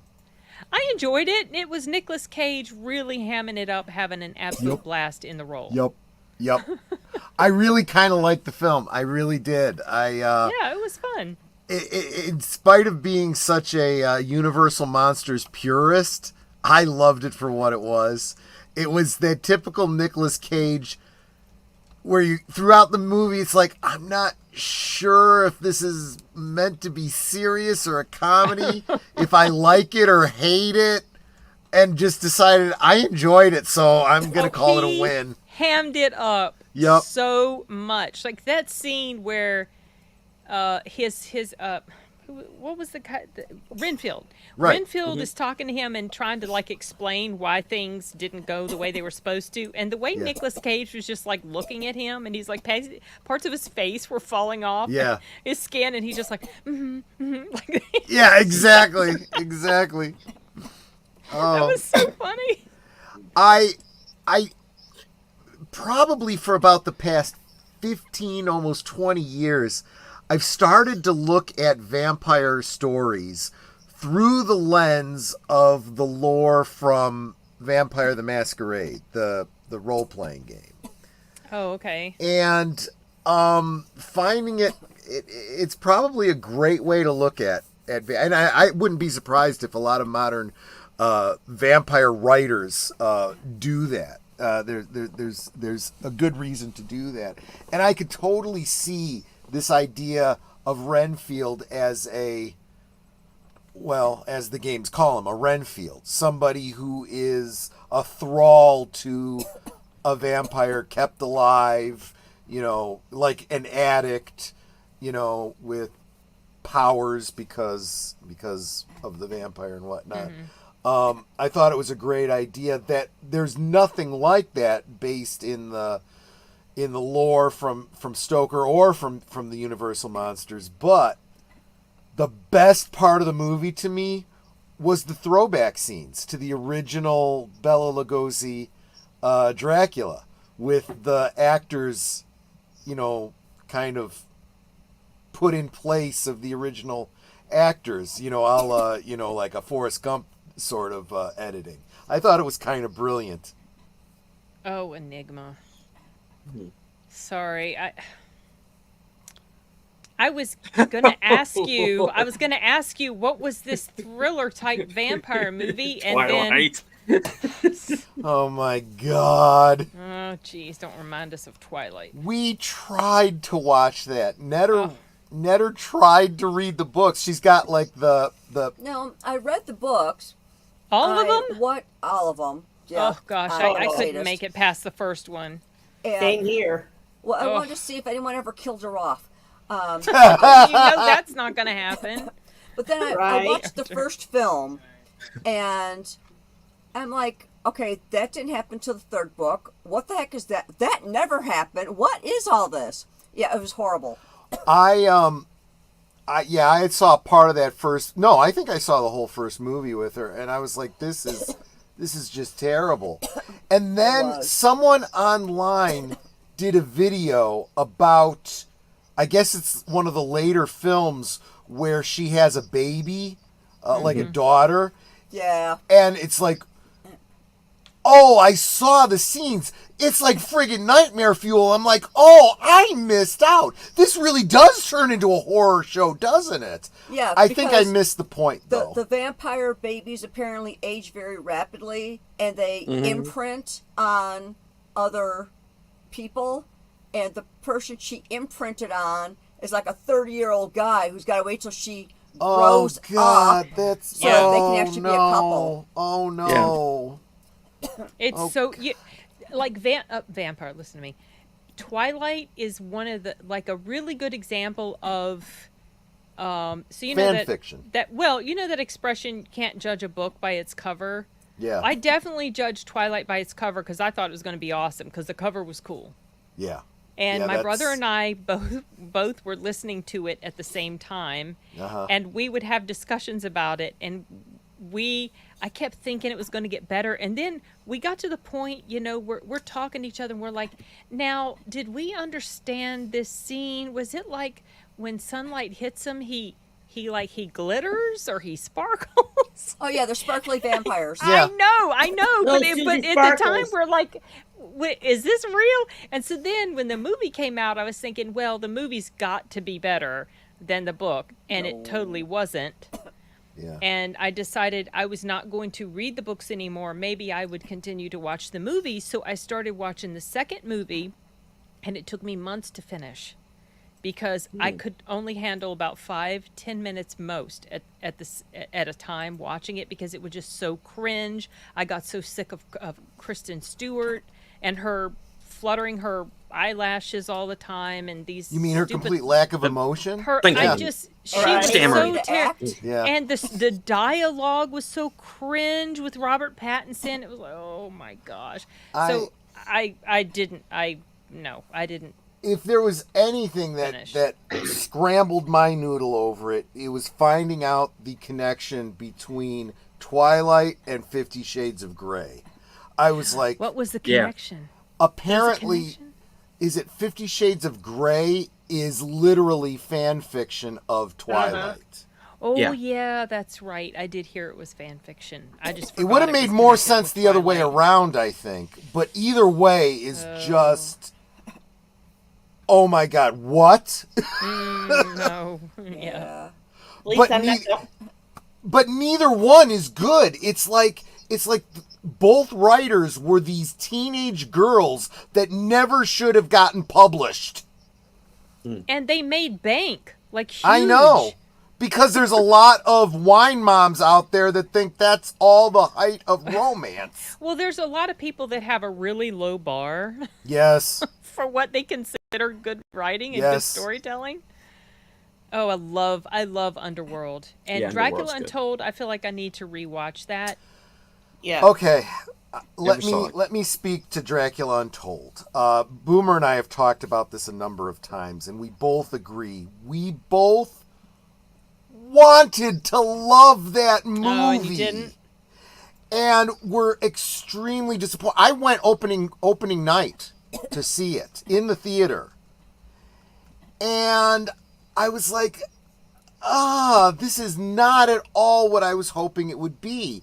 Come to find out when the DVD came out, and of course I bought the DVD because I'm a completist, and watched all the deleted scenes, not you deleted scenes, the deleted scenes on the disc, realized that it was meant to have been a better film.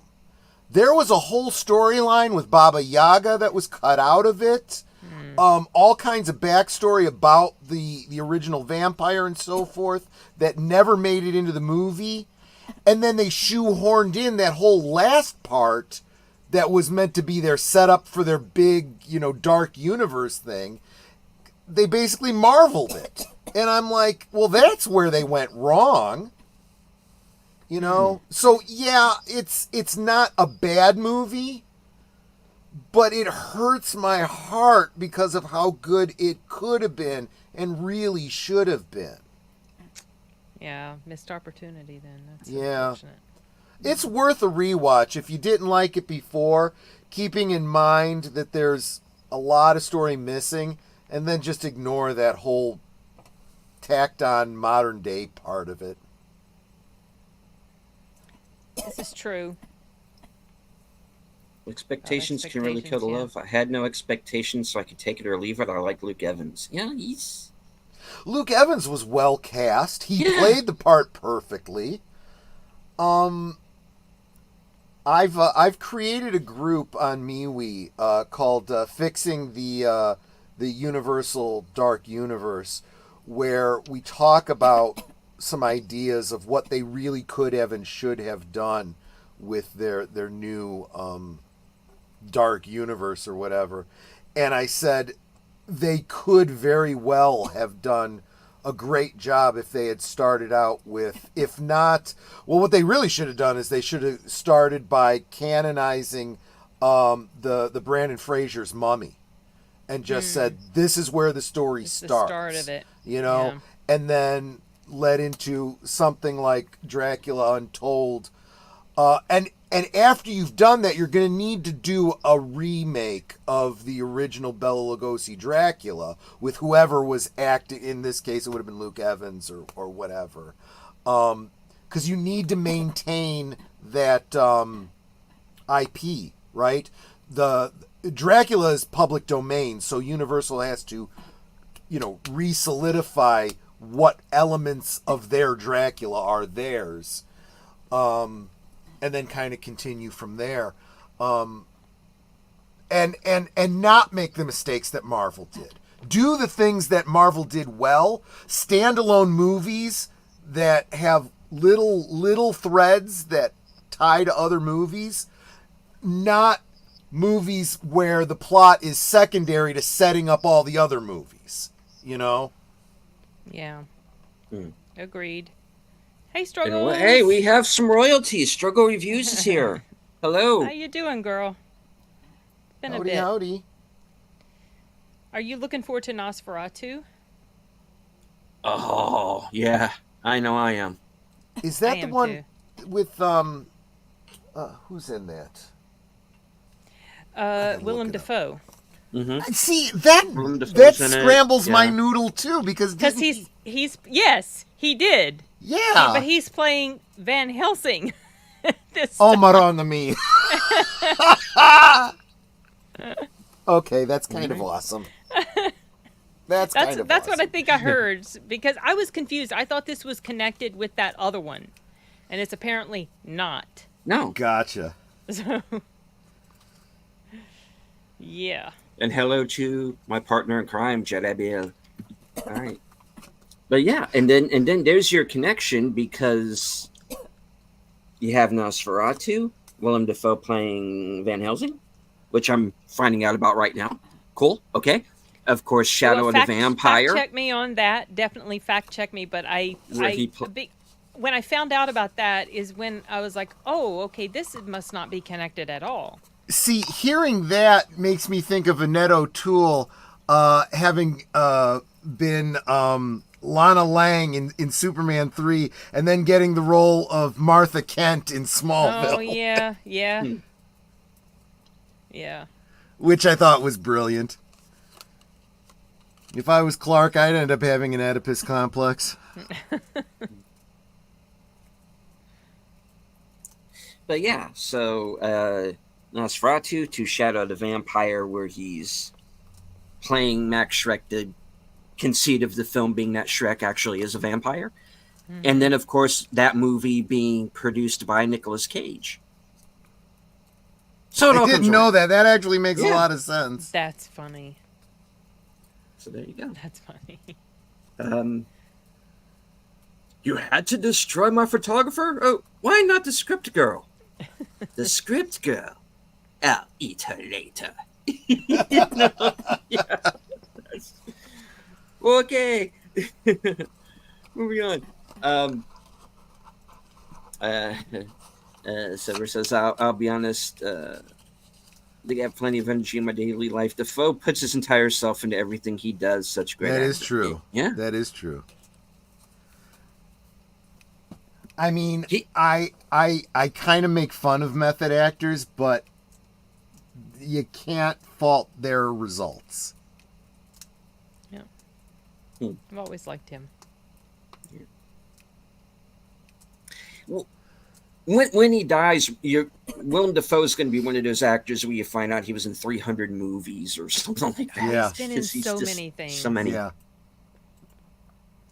He's one of those actors that's been in so many movies, you go, I forgot he was in such and such. Yeah. I forgot he was in Boondock Saints. Yeah. Really? Mm-hmm. See? You did too. Okay. He was also in Odd Thomas. So if you like Willem, you should check out Odd Thomas. I didn't see that one. You need to. I love that movie. Yeah. To me, it was such a a solid adaptation of the book. Yep, that's what Yeah. Netter said too. Oh, She so loved good. She loved Odd Thomas. Yeah, I read all the books. All of them. Yeah. I haven't read all of them. I've maybe listened to like 3, maybe. I don't think any of them have been as good as the first. No, sorry, I'm done. Go ahead. He's supposed to be in Beetlejuice that's coming up. Yeah. Willem? Yeah. Okay. I haven't watched any of the trailers. Yeah. I'm well, not crazy about Beetlejuice, but I'm going to rewatch the first one in preparation for it. Missed opportunity if he doesn't play a dead guy. He is. He plays a guy. He was like an action star or something in his actual life, but he dies on the set. Oh. Interesting. So he's basically like a cop on the other side. So, he's kind of after Beetlejuice, I guess. So we'll see.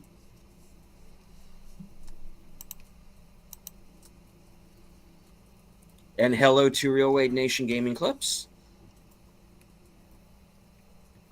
Is Shadow the Vampire the one that was the fictional making of Nosferatu? Yes.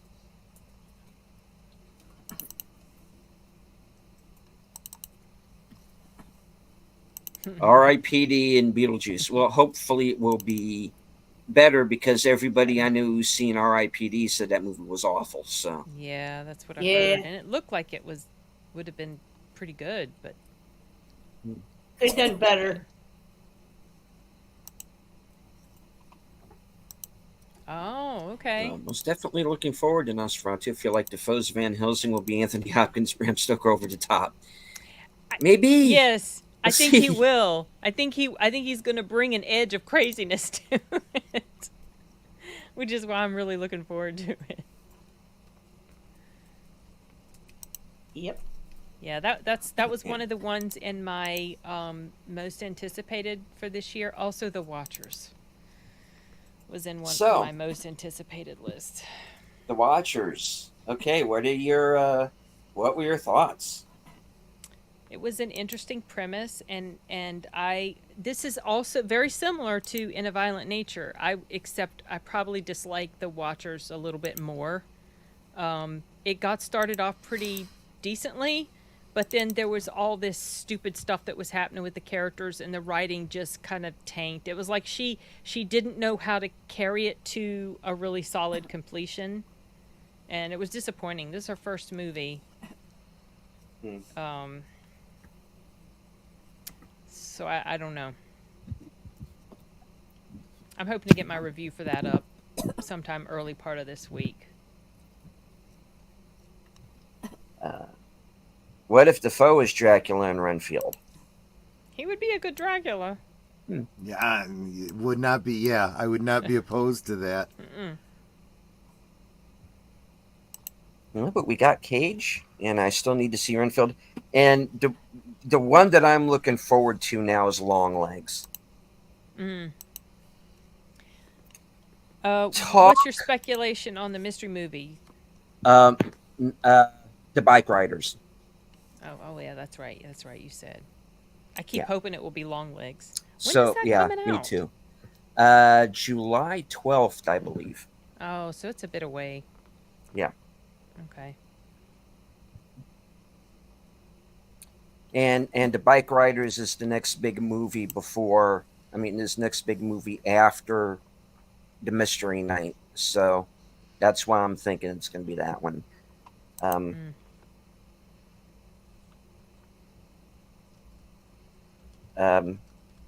The Watcher, the one where Jennifer Coolidge is a real estate agent. No. This one's called The Watchers. Yes, Carl, they already remade it. It was supposed to come to the big screen, and then I heard it's not. It's coming to streaming. Yeah, it's going to be. And I thought this year. It was supposed to come out like 2 years ago. That one's been on my list as well. HBO Max is gonna get that one. Do we know a release date yet at all? I know it's supposed to be this year.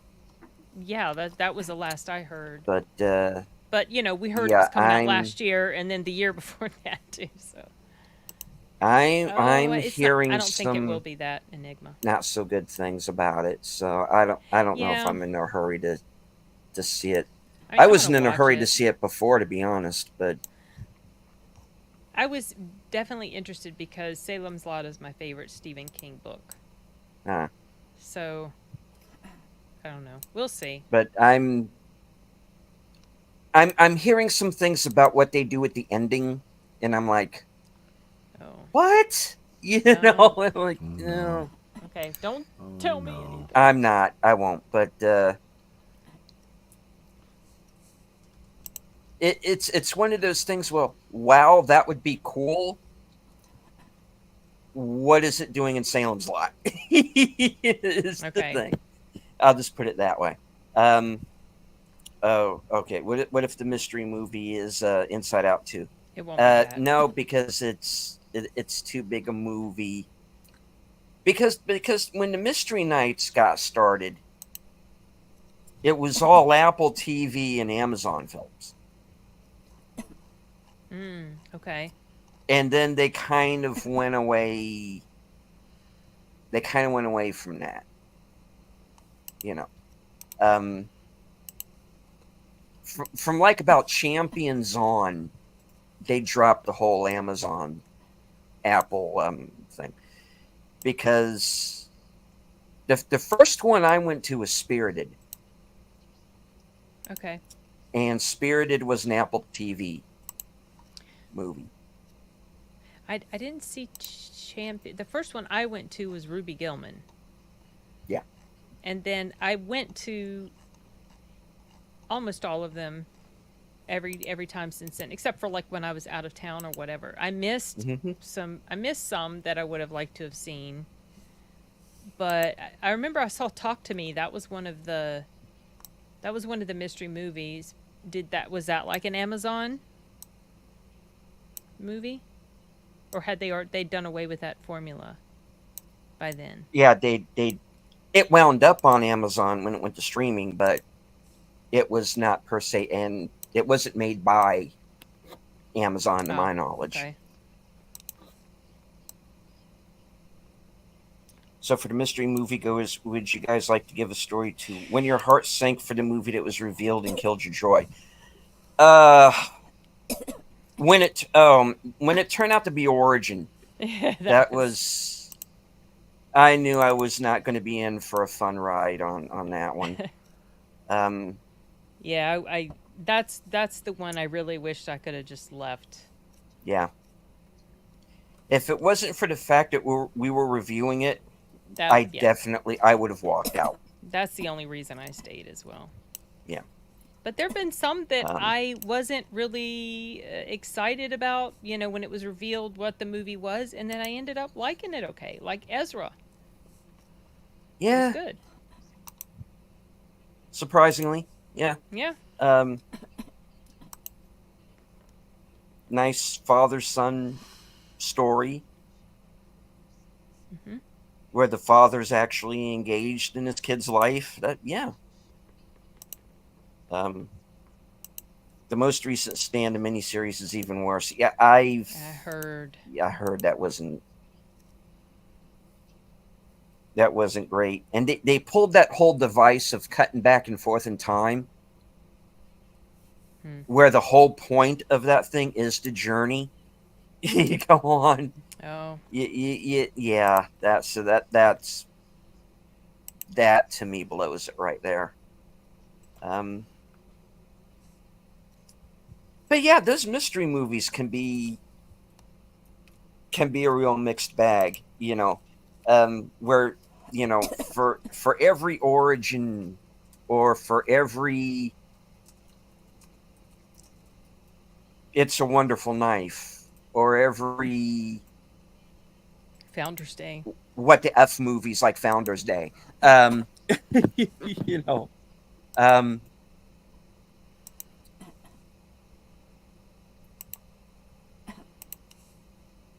or like Elisa Frankenstein, that I am actually starting to like the more I think about it. It was Um, fun. it's a fun I one. was Yeah. happy. I was happy to have enjoyed it. You had some really good ones, like One Life was One good. Life. Um, they also had The Boys American in the Boat. Fiction Oh my gosh, American was a Fiction. mystery movie. Oof, I was so And happy when that came up. yeah. And that's a movie that was up for Best Picture, and deservedly so. Yeah. You know, because it did everything right that Origin did wrong. Also, I also compare it to the American Society of Magical Negroes. Hmm. It, you know, that movie tried to have this message thing, and it just completely failed at the delivery. And American Fiction was just so beautifully done. I really enjoyed that movie. Whoopi is Mother Abigail. Hell no. Um, well, if it was Whoopi when she did Color Purple, if we could get that Whoopi Goldberg back, The Whoopi from Ghost. well, they gave her the I, Oscar for the wrong movie. I'm sorry. Um, Ghost is fine for what it is, but she was funny in there to me. well, yeah, I mean, yeah, she was funny. I don't know if I would say that was Oscar worthy an performance. Oscar worthy performance necessarily, but Agreed. But with Color Purple, to me, I was like, who am I looking at? She disappears Yeah. into that character. You know, um, Girl Interrupted. She's playing a character. In everything else she's in, it's like, okay, you're just seeing Whoopi Goldberg. Yeah. Exactly. And I'm sorry, but that includes Ghost. True. But yeah, Carl didn't know there was a Stand remake. Good for you. um, if Tarantino remade The Stand, the kid would be in the movie. Both movies left out the kid. Okay, I don't know what character you're talking about then. I never read The Stand. Big ass book. Yeah, I know. Yeah. And then he re-released it and made it an even bigger ass book. Oh my gosh. As he does. Stephen King needs an editor. He needs someone to edit his books, and he needs someone to edit his Twitter feed. Oh, that guy! I swear. Oh gosh. He's just a nutcase. He and Mark Hamill both. Yeah. Yeah. Now, I've mentioned it before, but despite being flawed, lowest budget, The Wisdom of Crocodiles is an interesting vampire movie. I think That may have. title's familiar. Yeah. I think I might have already put that in my to watch list. The Wisdom of Crocodiles. It's in 1998. I do have that in my watch list. It's Jude Law. Yeah. Yeah, I would like to. Definitely would like to watch this sometime. I have so many movies on my list, you guys. Cleve says the character is only in the book. The kid had a toxic relationship with Trash Can Man. Not sure I want to know.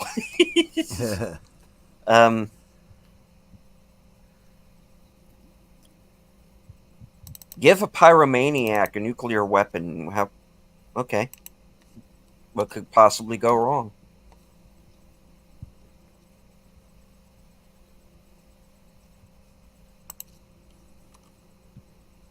Of course, the guy who's telling him to do it is the devil. True. Randall Flagg, a.k.a. the Walking Dude, a.k.a. he who walks behind the rose. Skinny Bones Jones. Like, what? No. Too many jokes. For the kid in Trash Can Man reference. Okay. I guess I'll have to look more into that. Man with No Face, yeah.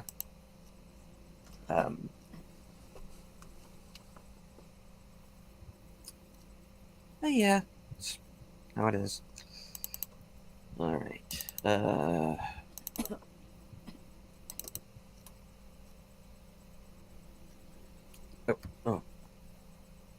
Push another button. What? Wow, stereo. Okay, there we are. Hello, I'm What? back. That was kind of. I think I lost. Oh, yeah, I lost audio and visual there for a moment. Okay, Oh. I'm back. All right. Face Off. We discussed that a while ago. Yeah. They're doing a sequel to Face Off. Yes, I heard. Why? I don't know, but they're bringing it back. Cage and Travolta are both back. Wow. That's Apparently, Wait. Yeah. How? apparently Adam Is he gonna Wingard's be like going to a direct it. twin brother or something? Why both Troy brothers are dead? I know, but Right. Is there like a hidden twin brother we don't know about? I don't know. They I were wouldn't be triplets. surprised if they wrote it in. They probably will do. Yeah, right, Enigma? Can't you tell? The movie was fun ish, but then when I rewatched it, I mean, it was fun. I'd always liked it, but then because I like the concept, the whole idea of it, and I like seeing the dynamics when they had switched places that was going on, like when Nick Cage is John Travolta living in his house with his family, but then when I rewatched it for a discussion I had with Sound Booth Theater, I liked it less because I don't know, by that time I was just really pickier than I had been when I watched it before, and I was just noticing all these things that were wrong with it. So, yeah, Gina Gershon, yeah. They're triplets. Yeah, I can understand. I'm with you, Clue. I'd rather have The rewatched triplets, Red yeah. Heat. That has Gina Gershon in it, but it's also a more Yeah, fun story. she's in that too. Yeah. Bound. Oh, yeah. Yeah.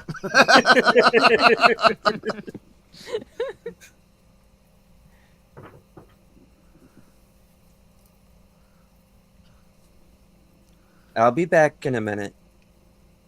He's going to get his copy of Bound. Okay. I'll be in my bunk. I can't know that. My ears! Yeah, exactly. What in the sphincter of hell are you playing at, girl? Which one are you referring to, Clue? Because you'll thank me for Bound.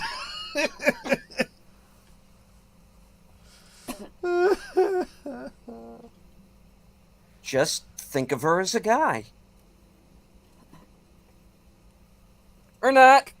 Kinda. Okay. Maybe. Could be. Maybe. It was the Wachowskis, so. Yeah, Matanui, that's Think of that what something you will. we were kind of talking about that the other night. Yeah. When That's we were maybe talking about Stephen not King's It. Yeah. do that. Especially if you're going to go talking shit later on. You know? Exactly. Yeah.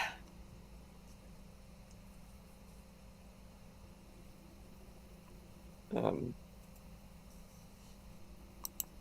was fascinated about a woman getting run over by an airplane, and Yeah. well, I think the bullet in the fall also Yeah.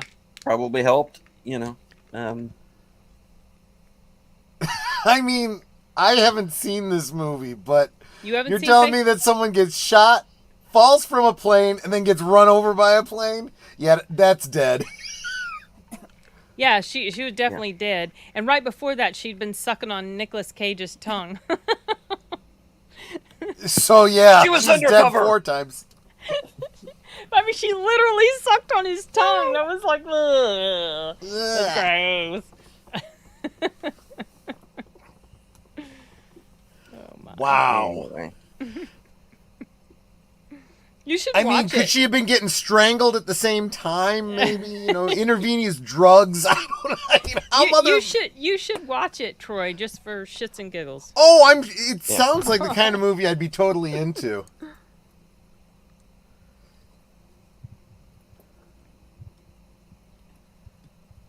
Enigma says, in the movie The Mountain Between Us, Kate Winslet had to direct her own sex scene because the director had no clue how to do those I scenes. never saw that movie.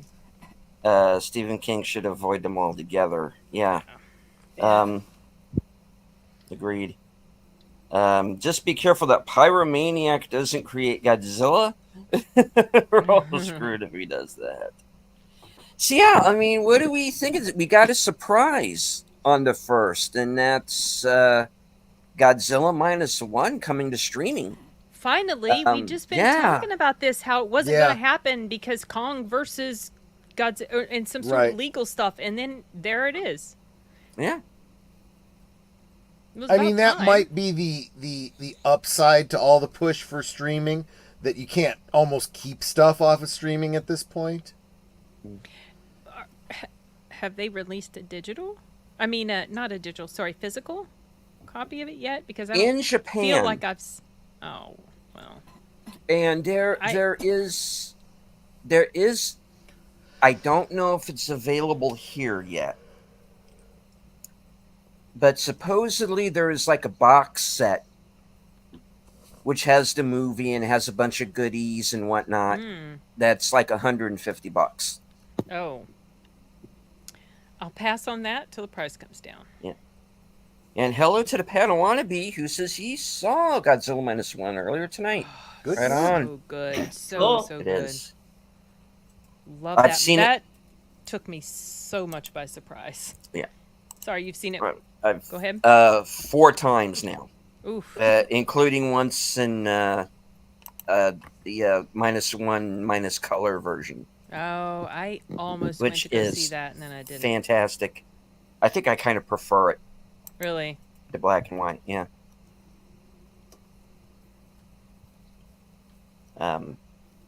You were referencing the scene in it that still makes me wonder how no one made him remove it. Yeah.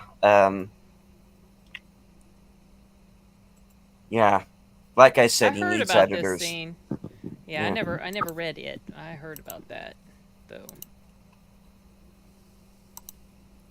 For Godzilla -1, for eBay, they're selling it for $76 for the deluxe. Ah. Is that an import? Okay. Do they say it's like an import, or? No, doesn't say nothing. Let me check Amazon. It's at playasia.com.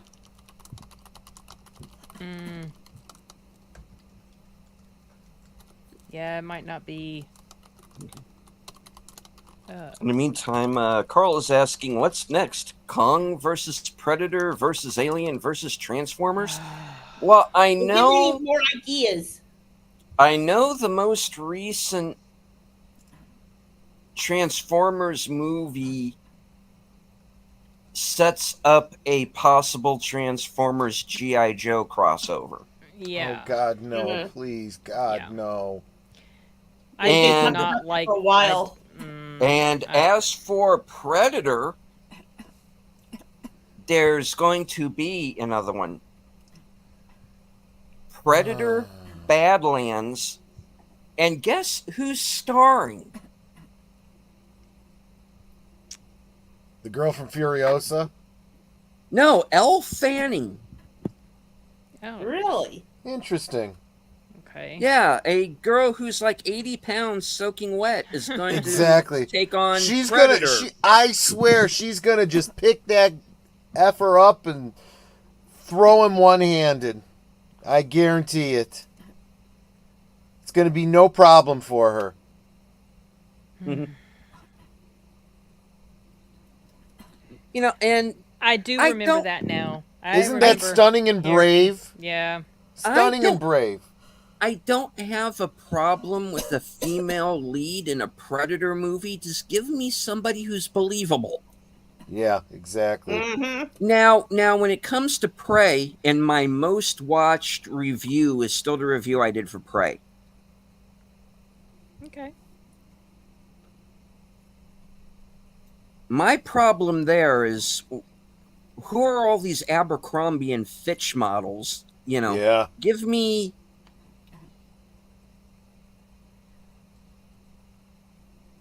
Who are these kids? Give me Braves. They're supposed to be warriors. They're supposed to be hunters. I don't believe these people have been outside in their lives. Yeah. I had You an know, issue with her taking out the entire camp of trappers. Yeah. They're like, oh, she's not a Mary Sue. She's always having to, like, she has to use her brains to figure out how to take down the predator.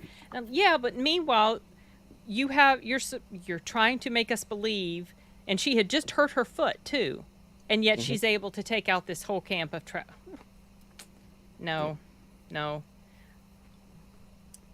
When it comes to G.I. Joe, I'd rather just watch the old school cartoons. Right? Right. Yeah. Yep. They're better than anything you're going to see today. So, Prey was Yeah, okay though. Yeah, I mean it was okay, but I would have liked to have that seen it was on the big screen, but it's just okay.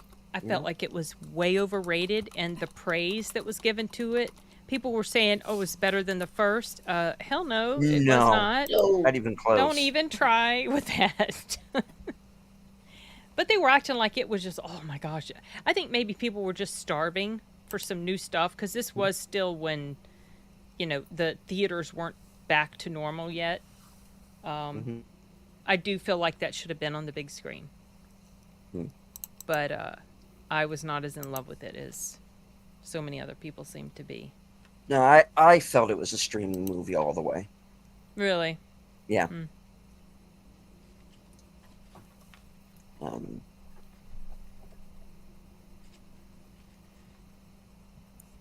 Didn't bother seeing the black and white cut. That was just a gimmick to me. It because the movie is such a throwback to the original movie anyway. Seeing it in black and white just kind of completed that for me. But again, my opinion. Queen Latifah is the Equalizer. Yeah, don't get me started on that. I didn't even make it through the first episode. I've never even seen it. I don't. Nah, Don't bother. Don't.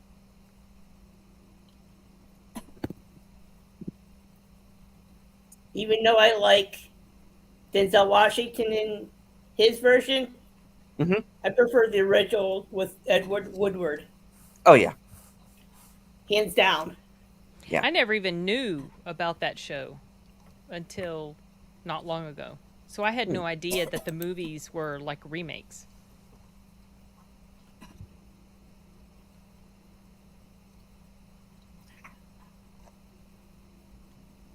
Well, how's the Predator going to fight Kong? Well, there isn't a Predator versus a Kong movie, Menanu. He was just kidding. So you know, probably. No, I'm kidding. No. Nah.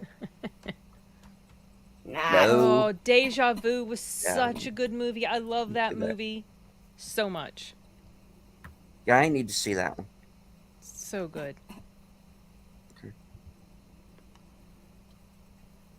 Here's how the fight's gonna go. Predator makes his appearance. Stomp. Yeah. Yep. You know, It's that's the kind of thing for a channel like How It Should Have Ended to do. You know? Yeah. They're talking about remaking the remake of Battlestar Galactica. No. Yeah. Remaking the remake of Battlestar Galactica. I'm like, oh my gosh. I'm not even terribly fired up about J. Michael Straczynski remaking Babylon 5. I loved Babylon 5 as it was.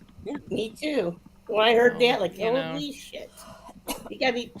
They can't seem to help themselves. I get why he wants to do it. It's unlike George Lucas saying, well, it wasn't my original idea. I wanted to do this, that, and the other, and then doing special editions. It's really true. There was a lot of things that he had originally planned that got caca because of problems with the actors and their personal lives and the studios and being canceled after season 3 and then having to get it back up and running for season 4. You know, it was, you know, so I get it. I get he wants to do it the way he wanted to right from the beginning, but after he just did this, whatever it's called, this animated feature, just do that. Use animation and voice actors to do whatever series it is you want to do. Then you do not have to worry about anything. You don't have to worry about actors, cancellations, nothing. You have complete control to do all of it. And if you have to replace a voice actor, that's way easier than replacing an actor. You know what I mean, Shush. Alrighty. Well, we've run a little bit over, so I think it's about time to start wrapping this puppy up. All right, I'm going to go one time around the horn. Connie, what do you have coming up? Well, I'm kind of taking over Friday nights, movie nights on the channel that I'm on. And I'll be doing Frankenstein this week. The original Universal, so I'll be redoing up some of my videos that I have on my phone so I can put it out this week. Right on. Never. Well, let's see. I have... What day of the week is this? Monday. So Tuesday, we're over on, of course, Deleted Scenes channel for Sparkwood and 21. Actually, I forgot Monday. Monday, I'll be on Last Call at the Movies. I think Monday night at the movies. Yeah, it's like I gotta get your official title down. Being a guest host with that guy at the end of the bar. Tuesday will be on Deleted channel for Sparkwood and 21. Thursday, on Thursday Things, my guest will be Obnoxious and Anonymous, but he's really not. He's very sweet. Let's see. Then Friday, I'll be over on Last Call as co-host. Saturday, I'll be over on Big Al's channel. I can't remember the name of the movie. A Gumball Rally or something like that? Oh, okay. I don't think I know that one. Yeah. Being a co-host there. And that's it for the week for me. All right. Troy. Yep. So Monday night at the movies, tomorrow night, 8 Central, 9 Eastern, we will be doing a tomato twofer. We will be watching Fried Green Tomatoes and Attack of the Killer Tomatoes. That will be on my channel, 8 Central, 9 Eastern. Tuesday, over on right here on Deleted Scenes channel for Sparkwood and 21, and I just sent out that thumbnail for you guys. Right on. Thursday Things, I'll be on with Netter and Obnoxious and Anonymous. Friday, Last Call, be celebrating that I have achieved YouTube partnership. I am no longer a YouTube indentured servant. Yay! So Congratulations. we will definitely be celebrating over there, 9 Central, 10 Eastern, and I'll be drinking to celebrate. And then I'll be on with Netter for the movie on, what's his name? Big Al's channel. Big Al Presents. And then, of course, Geeky Geezers on Sunday over on Age of Boomers channel. Thanks, guys. Sin. I'm hoping to get my review for The Watchers up tomorrow, Tuesday maybe, and then maybe a little bit later in the week in A Violent Nature. But I have a lot of audiobook work to do, so I don't know. We'll see. Right on. All right. I think it's back around to myself. I also hit a milestone. I have surpassed 100,000 views. Nice. So thank you all very much for continuing to support my channel and actually watch me mess around here on YouTube. And of course, I am, as of just before the show, 6 subscribers away from 2,200. Congrats. So, Nice. yeah, moving on up. All right, of course, let's see. Of course, Tuesday, Sparkwood and 21. That's 8:30 Eastern, 7:30 Central.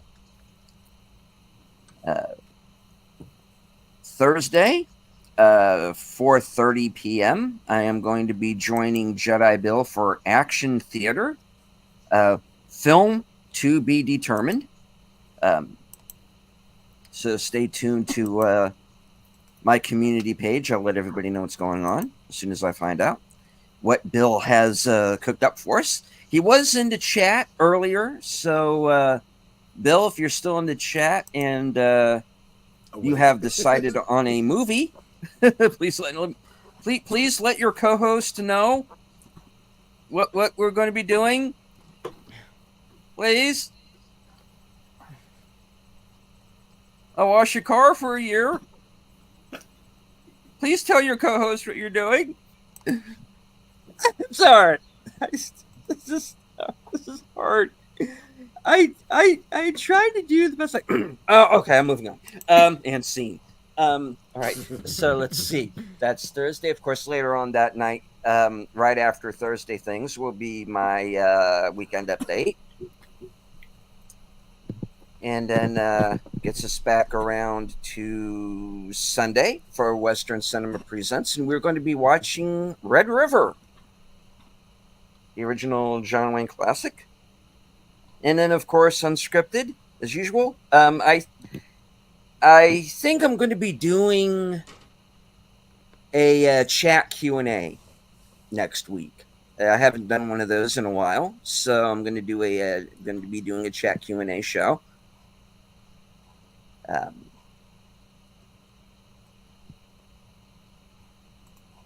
I'm hoping to do a member stream sometime in the next week or so. I want to do a couple of those a month. So stay tuned for that. Let's see, Sunday, then of course also Sunday Unscripted, and right back here for the other side of midnight. All right. We have sufficiently drugged this out. We have a full show. We have to go to sleep.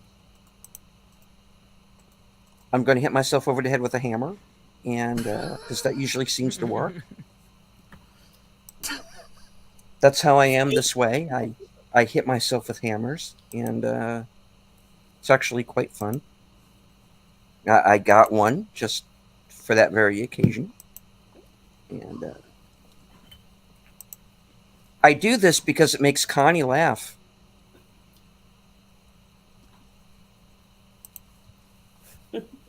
Or, I mean, it usually does. Okay, I got a little chuckle out of her. Okay, that's good. There you go. Yeah, okay, I'm gonna wrap this up as Michael Madsen as Dr. Frankenstein. All right, we're going to go one time around the horn of the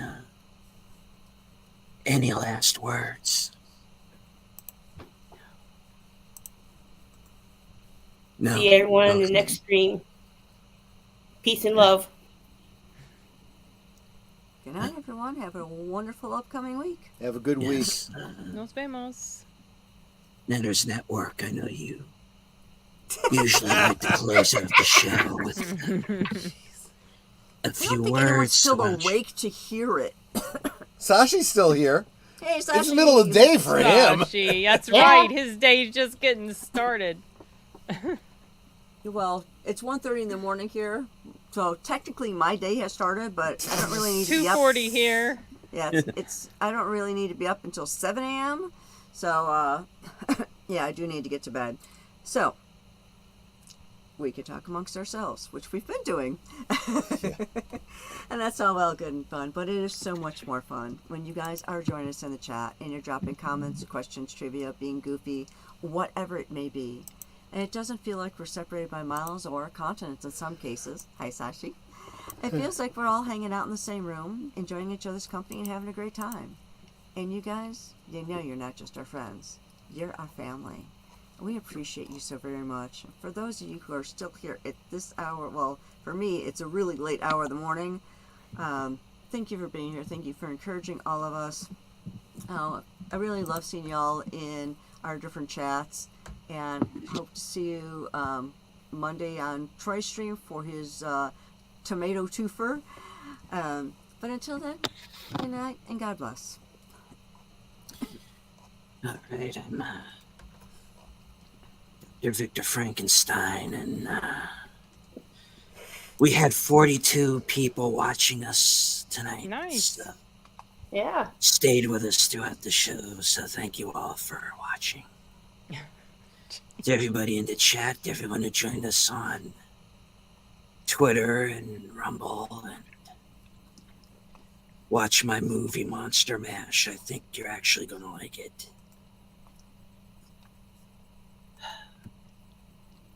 From HQ, in all points, north, south, east, west, and beyond. Oh, I'm really drunk right now. Good night, take care. Stay strong, because this is how we win. I fight Dracula and the Universal Monsters. Time to just go ahead and pull the plug. Close it out. Yeah. Bye, everyone. Goodbye. Night, everyone. Thanks for joining.